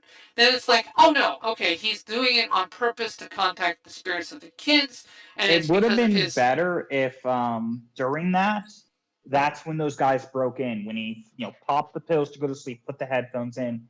We could establish his little sister is like a heavy sleeper, and they don't get near the office, and Yeah, that's when the attack happens. yeah, That would have that, made more sense because at that point he has no reason to worry, and the right, babysitter could have told him, "Hey, I can't, babysit tonight," that night and gave because an I'm going to attack your place of reason. work. Yeah, and it would have. Yeah. I agree. Yeah, and as you point out, we have to assume the criminals were just dumb by attacking it during the day, and when that wouldn't Yeah. have really. And the movie tries to set him up for with it by trying to make it look like he would be held accountable, but would he really? Would he really? I mean, Well, he no, the did issue I leave it. have with it is they didn't go through the front door. Right, They and yeah, busted open the garage. yeah, it's not his fault that the locks suck. He didn't forget to lock the door. Now, if he had left the door open and that's how they got in, yeah, that could have set him up. That actually, honestly, that would have been a good move if like they set up that he's so obsessed and distracted by this thing that he's sloppy. That could have been good. Like, his mistake led to them getting easy access to the place. Sure, but they didn't do that. But yeah, them breaking in while he's there, and like they get away with it while he's conked out on sleep meds. So him being asleep did help them facilitate the rampage, and it's the animatronics who cleaned up the mess that he allowed. I think that would have worked a lot better. It would have definitely put some stakes in there. It would have gotten it would have now. It's like, oh, it's hanging over me. Oh no, what is my obsession costing me? Yeah. The price of Like, even obsession. though they found sleep meds, the issue I have with it is Vanessa found his sleep meds. That means she went in there and saw the garage open. I just realized that. Yeah. So she saw that they didn't go through the front door. Right. Now we do know that Vanessa's job was to keep Mike there and stuff. So she I guess she's a real cop, but yeah, we know that she didn't actually file any reports and things. So Vanessa's unreliable in terms of what she told him and things like that. We know that Vanessa also knew about that those guys were dead. She knew those people were killed by the animatronics, so she was Fair covering it enough, up. but I just want to bring up the case of if she knew all this and wanted to keep him there, why would she even bother saying anything? And also, I think she was worried because she knew, because she said she didn't know at first that Garrett was his brother, but she figured it out over time. It's like, oh no, you're the brother of one of the kids my dad killed. Oh crap! And that's why she started getting Fair more enough, but protective. that brings up the case though. If she's just meant to keep him there, you think her dad would have said, "By the way, new guards come there, keep him in the dark." Well, Because he she did. was told to keep him in the dark. Yeah. And so she started rebelling. So it's a hard thing of why she would bother going to tell him this. Yeah. Well, the implication, and again, this is another one where the movie, I don't think the movie does it quite well, because what she says is, if he is there, if Afton is there, I'm not going to be much help. So basically what's implying is she has the ability to think on her own and act independently, but her dad's got a huge amount of sway over her. Like, her dad has, like, gotten his claws into her brain, and she just can't say no to him, which is not unusual for children who've been abused. The abuser is very good at wrapping around the finger and making them dependent. The problem is, I think that's one area where the writer should have brushed up a bit more, because when you see Afton confronting her, I didn't get the vibe that that's what was going on, that he had a heavy control over her. That I think it would have been better if they were implying that instead of like he can control me, that she was afraid of him. Because as a child, he because it's implied that he forced her to watch the murders, and why she heard among the other screams. things, yeah. There's lots of So I things think it would have been better there. if they implied well, why won't you help me? Because I'm scared of him. Right. If they would have been better at implying that this was out of fear and not Right. So what I'm saying is, I think the implication for the way I read the dialogue is she's saying, I can't help you against him. I'm powerless against him. I can't stand up to him. In other words, he is her abuser, but he has made it in such a way that she's manipulated into being weak and helpless around him. So she will just obey. She will just obey. But when he's not there, she's trying to fight back. She has small acts of rebellion, such as giving him Mike warnings that she's not supposed to. She is rebelling, but she cannot break the rules, but she can bend them. That's as much as her willpower is allowing. And that Afton just has so much control over her psyche that she can't openly rebel. She can't pull the trigger. She knows she should shoot him, but she can't, because he just has so much influence and sway over her mind. And unfortunately, when we get to that confrontation between Afton and Vanessa, the writing between them is such, I didn't really come away with that it's written impression. as if she should be afraid of him, not that he's manipulating her. And it would have been better as if there were scenes where we see her want to say something while he's not looking, but be hesitant and then just leave. It would be better if they implied she goes along out of fear of what Afton will do. Right. Well, what I'm saying is, I wish that instead of Afton just being like, "Roar, boogeyman," I wish that they had given him a golden tongue aspect, like a psychological element, and that because that would explain, if he was able to get inside her head and mess with her, and he's been doing that for a while, that would explain why she can't just openly rebel, because that's the kind of abuser who will cause that kind of thing. So the writing. So what I'm saying is, the shortcoming, the dialogue between them, is that it did not properly, in my opinion, did not properly capture Yeah, no, I just abuser. could thought of Hold on, some things let that. me finish. It didn't properly capture Sorry. the abuser abusee dynamic between them, and it did not quite set that up. I mean, it's implied in the movie. It's implied very well, but the payoff scene between it that would have given us insight into how those two talk to each other, the father-daughter dynamic they have, didn't pay off, and that needed some rewrites. That needs some edits. Okay, what were you gonna say? I said I thought of how that scene could have played out in that regard. Then with he could have manipulated her into a sense of just like, well, you want like her being a lonely girl and him being like, well, you want friends, right? I can make you friends, and then of course, they'll never leave. They can't leave you, hence Freddy and them.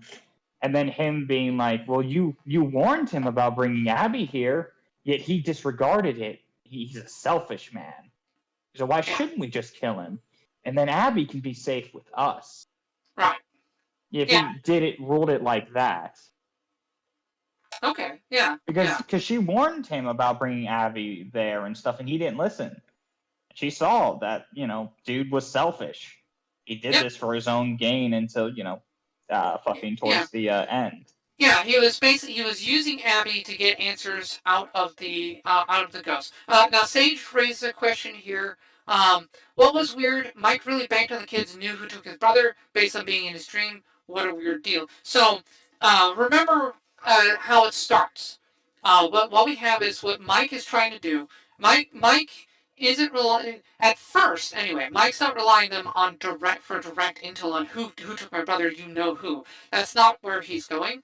What Mike thought was trying to do at first, the reason he keeps revisiting the scene, is to get a clearer picture and to review any details his subconscious may have missed, such as what's the face of the guy who took him, or the license plate, or just some kind of detail that could give him a clue to crack the case that led to his brother's kidnapping.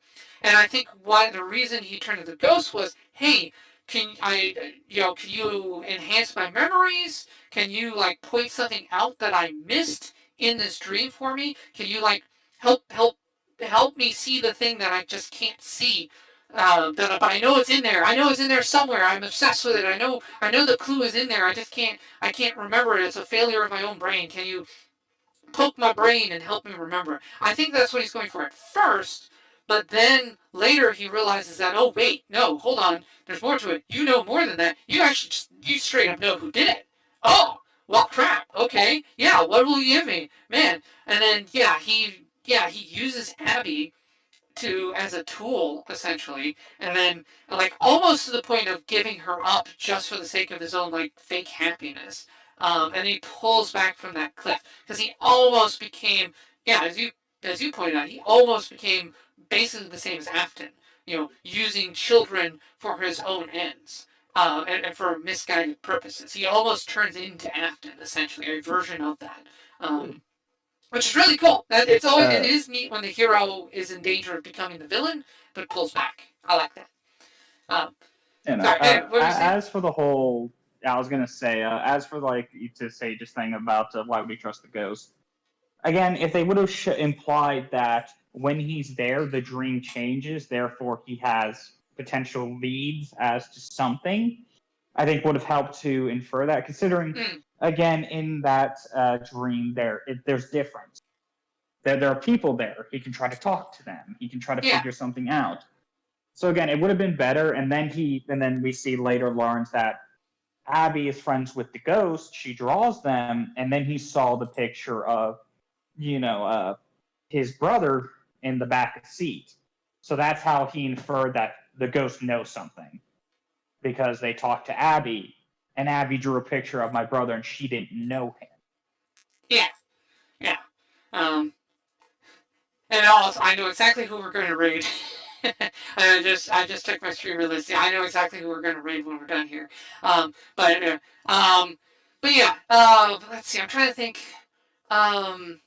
Vanessa as Afton's daughter. That's really cool. I called it, but Vanny being in this is really neat. I did not expect that. That was a surprise. It's a good way to set her up as a potential villain down the line.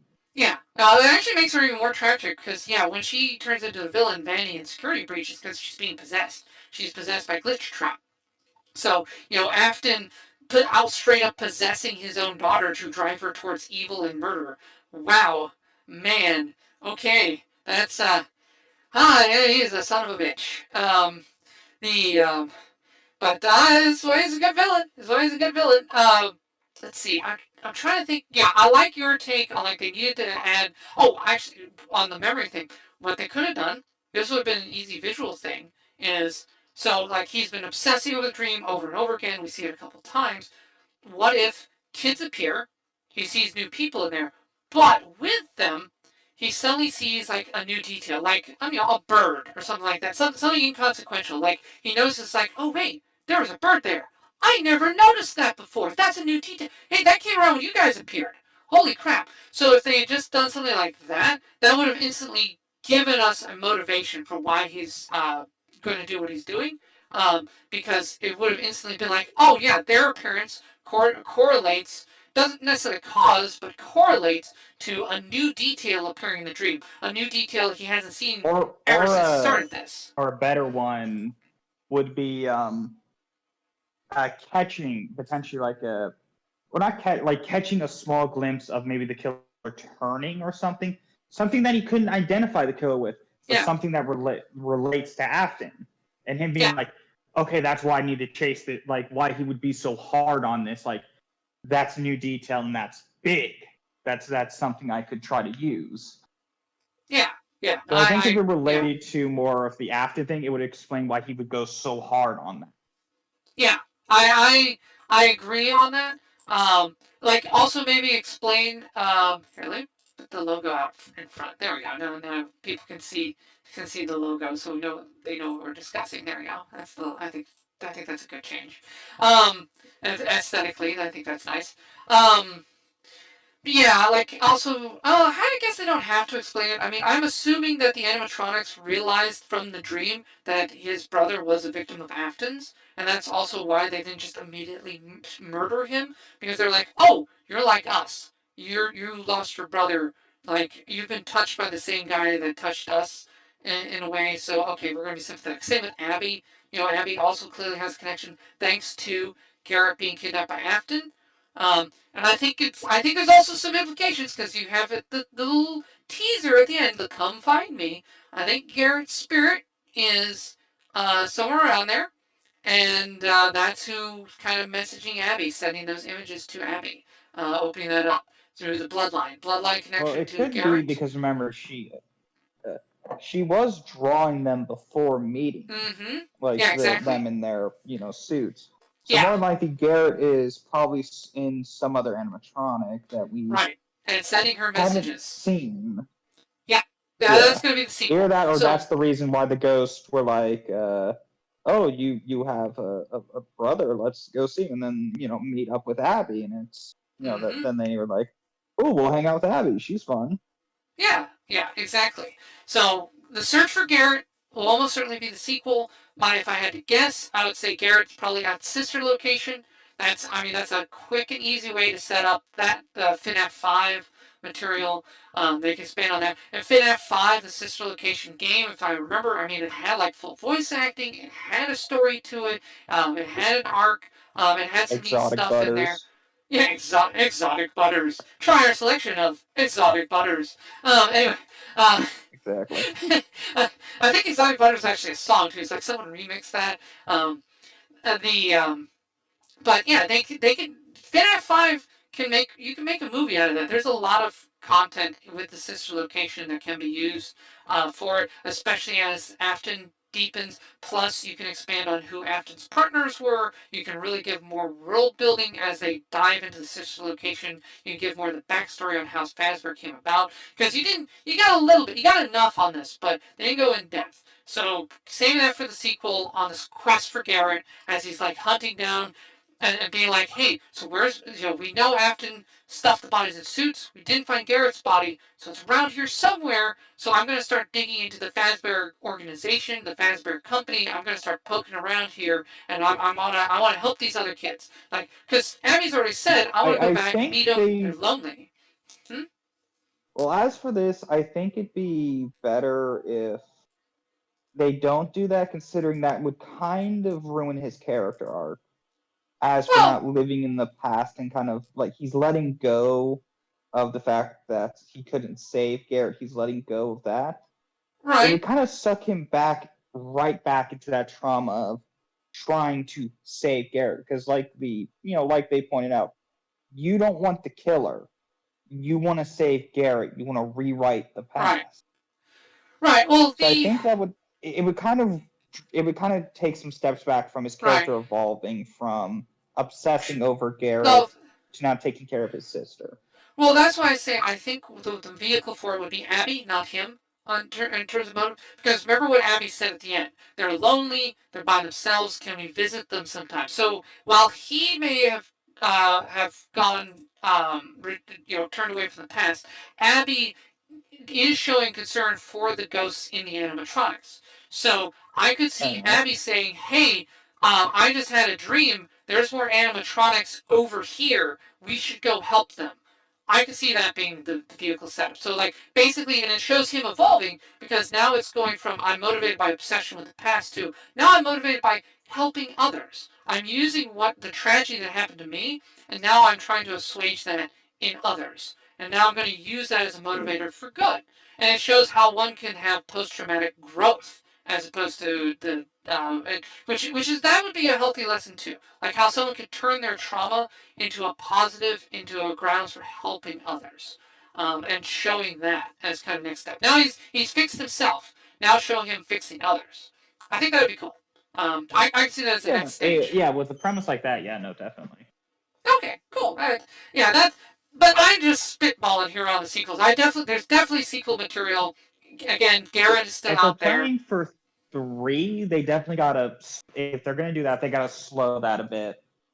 Because if they shoot their load with him, going to helping others, then what does that leave for 3? Unless they Oh, want to move to new characters. well, I mean, to me, the second would be a setup for Glitch Trap.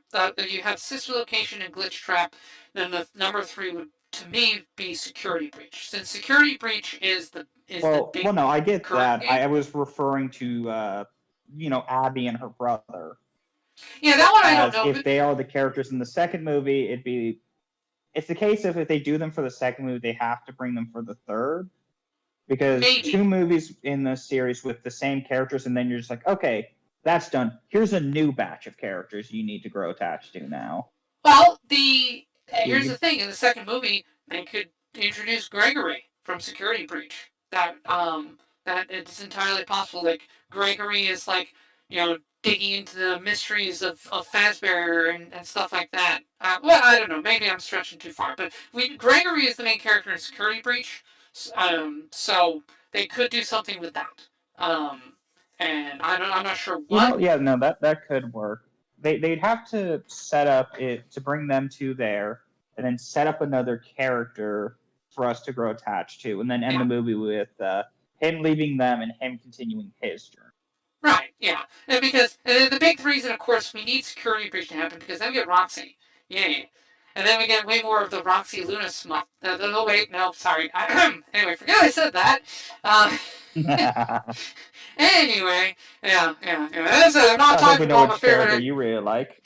I'm not talking about which animatronic I really like here. It's not Chica. There you go. I'll say it's not Chica.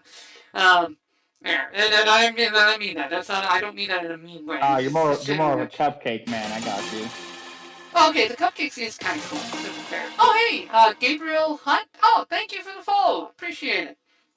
I hope you've been enjoying our discussion of the Five Nights at Freddy movie. So let's see. So we've discussed sequel. We've discussed some of the flaws. So yeah, it over-explains. Pacing. It's missing a little bit here and there. There are some lacking. But overall, it's good. What did you think about the acting? Any criticism of the acting or performances? No, it was all pretty good. And as for pacing, they moved it along well enough to where kept just enough happening for me not to get like bored or being like, I can just scene end and move to the next. Yeah. So they kept it enough to where at least I was entertained throughout the whole thing. Yeah. The Act 2 where like Act 2 where they're playing around with the animatronics, I was just like, what?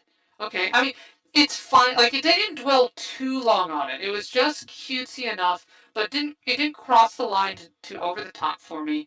It makes sense that I children think it would was the behave in this case of way. them trying. I think the reason they did that, they're trying to show that no, the animatronics aren't evil, but Right. it's trying to show that they're not evil, and it's Right. Afton's influence over them. Right. Yeah, it's the animatronics by themselves are perfectly fine. They're just kids in robot bodies. They're not. Hey, yeah, I just realized they had their brains in robot bodies. Hey, there we go. They're my people. Yeah, I put my brain in a robot body.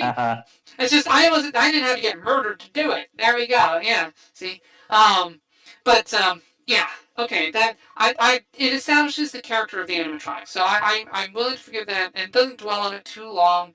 Thank God.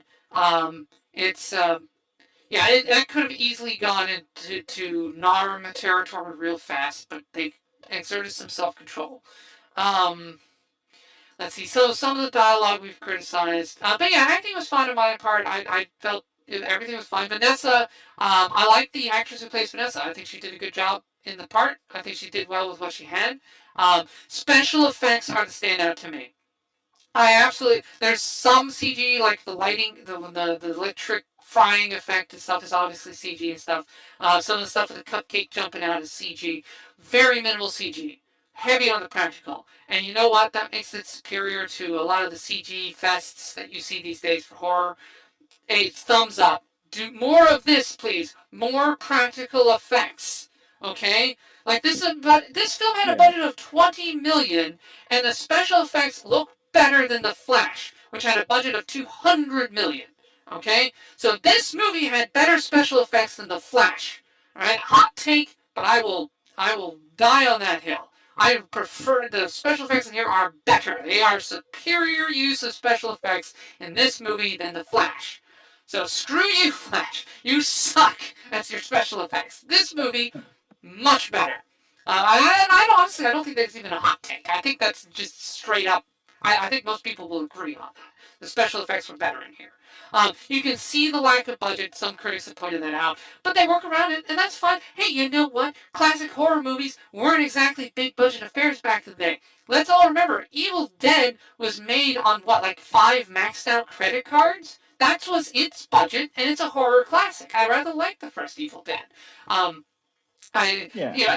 it was fun, schlocky horror then, and from the 80s. So no, a smaller budget honestly makes it feel more genuine. I hope they stay to a small budget for the sequels and don't get too over the top. Now, if they do Security Breach, really want them to do Security Breach.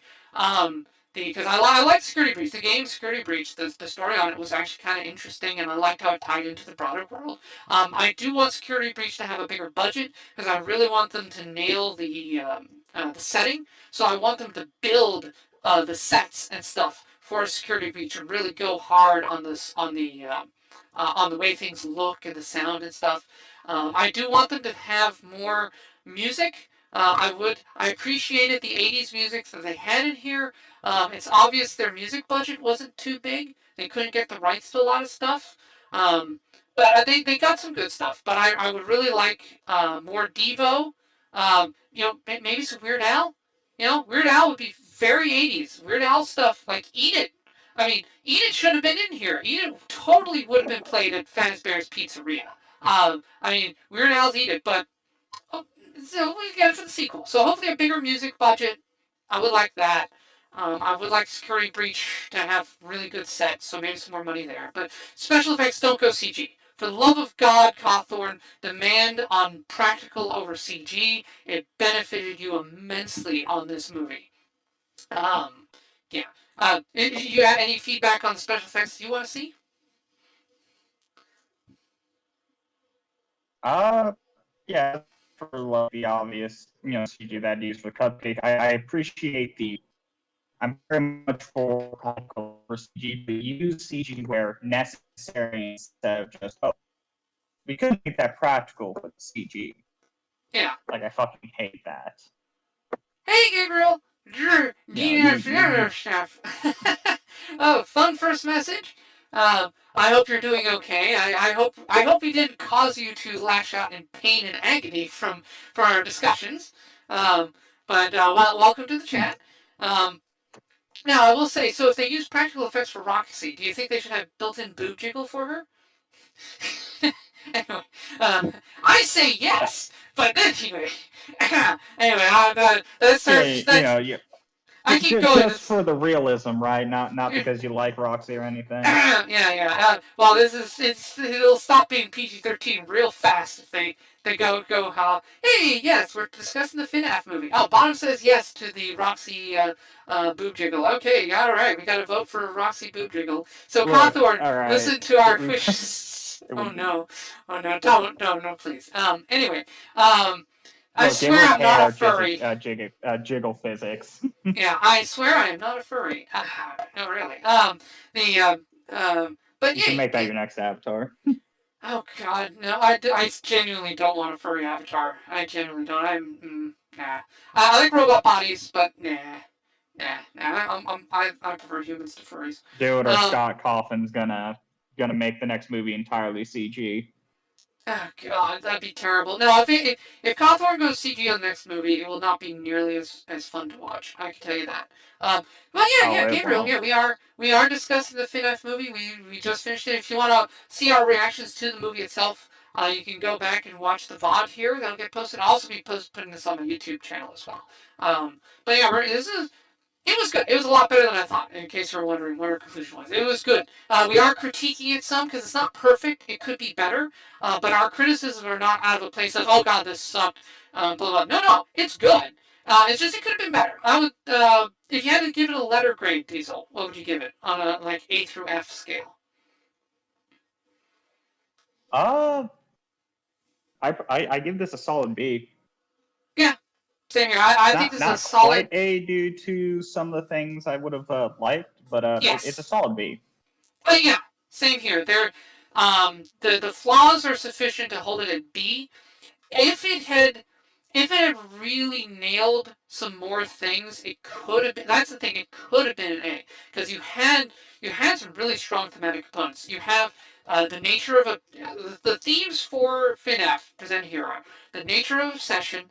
Afton versus Mike.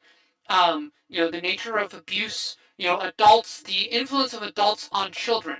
I mean, basically, Afton is taking these kids and driving them to murder through his bad influence. So, be wary of who you allow to influence your kids because they can lead them down a dark path of violence and destruction.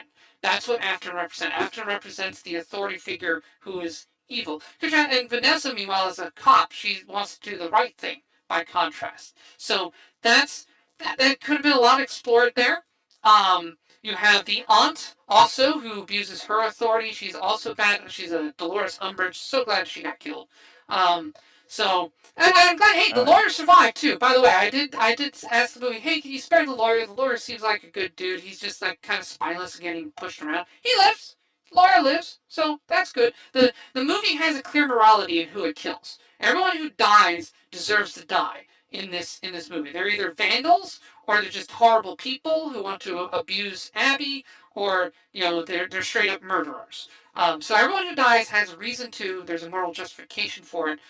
There's no like, oh, the good person got killed because the universe is actually dark and bleak and Lovecraftian. No, it avoids the Lovecraft nihilism. It's not a nihilistic movie, and that again. I know a lot of horror movies like to be, oh, look how edgy, we're edgy boy. This movie is not edgy boy. It's, again, classic horror. Good versus evil. Good wins. Evil loses. Evil suffers. The characters who are bad are killed for it. I'm fine with that. I'm glad. I'm glad to see a welcome comeback to the classic horror where evil is punished. Fine with that. Let's see. Anything else? Yeah, we talked about the music. Oh, are there any songs that you would have liked to see in this? So I mentioned "Eat It" by Weird Al. I think that would have been very appropriate. Any hits from the '80s you would have liked to see?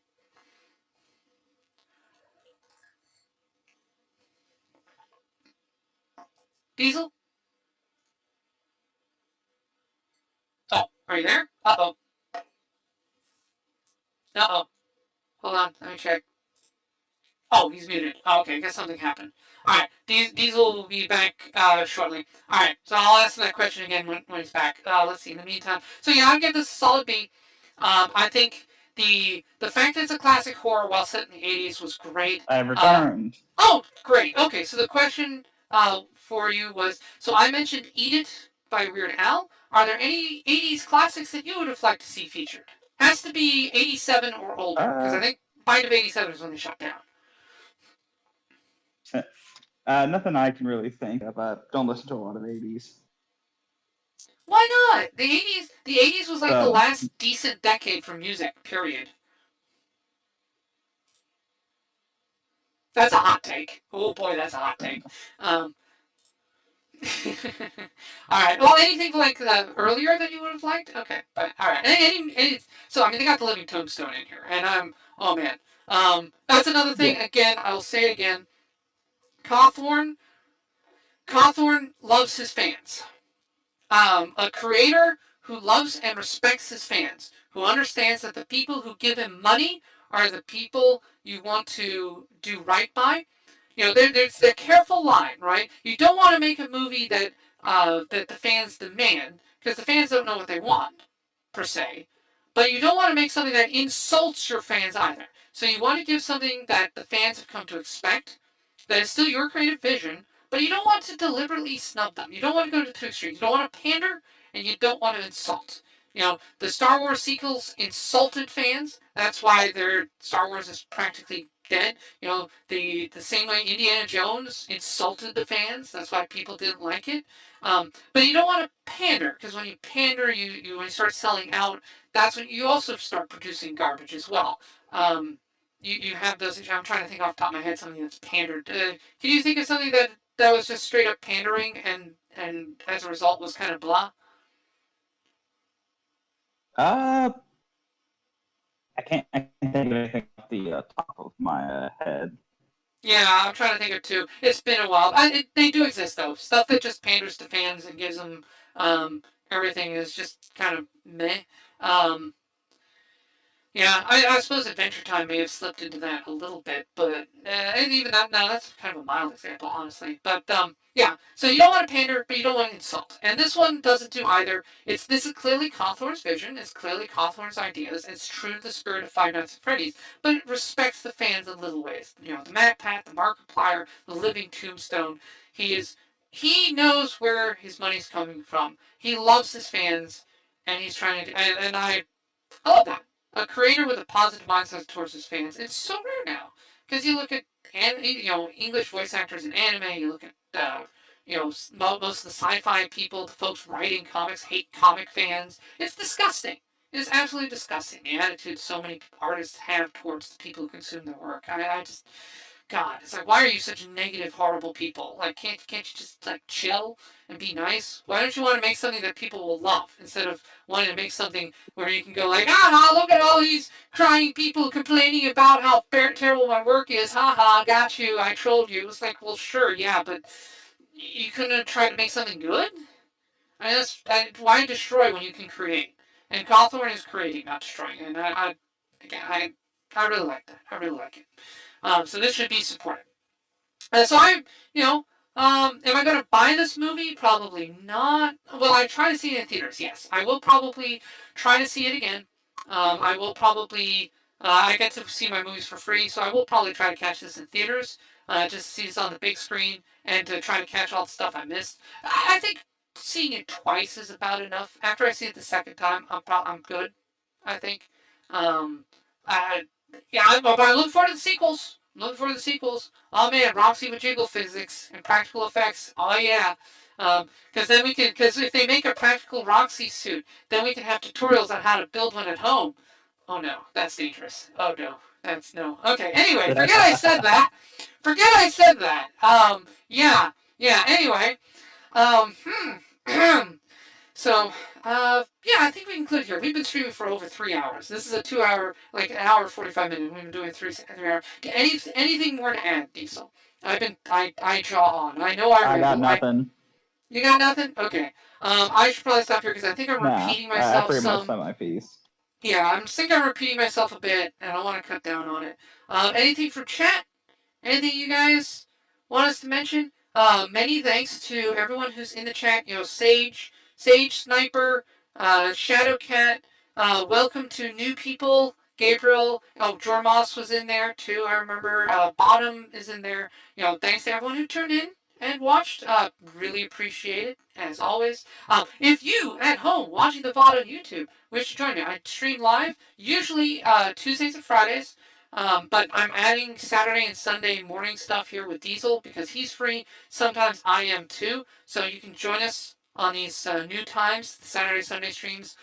Can't promise they'll be consistent, but I am probably going to add them to my schedule because this is fun. I'm having a lot of fun talking about stuff with Diesel. Because Diesel catches the same, very similar stuff that I do. Yeah, you're catching stuff like I am, and you're giving me great stuff to bounce off of, and you're also thinking of stuff that I'm not. I like it, and I think we got. I think we work well together. Woo! Yay! Someone I can work with. Yay! Yeah, no, this is fun. Yeah.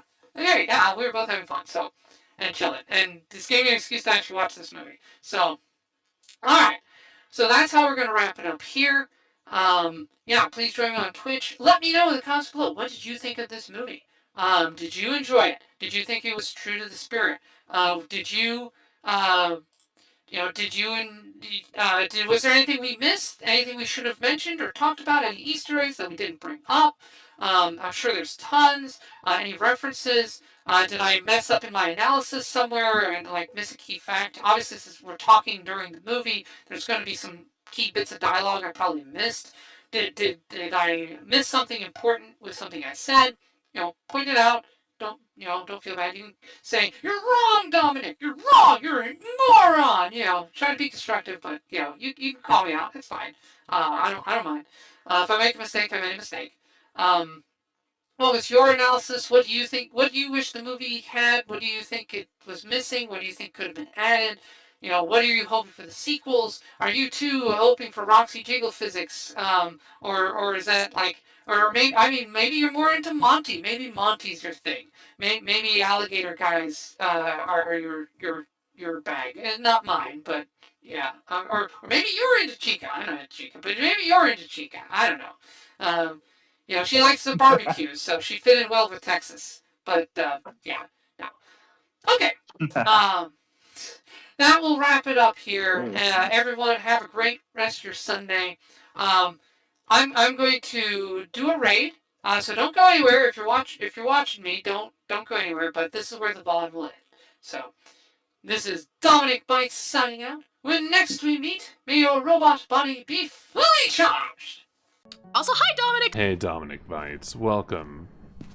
Welcome on by. Hey, yes, welcome to the stream, Dominic Bytes. Hopefully everything works out for you, buddy. Welcome to stream, Dominic! Hi, Dominic. Dominic. Yep. Hi. Thank you so much. I really appreciate it, though. Hello, Dominic. Hello, darling. How you doing, darling? Hello, Dominic. So hello, Dominic. How are you doing? Welcome in.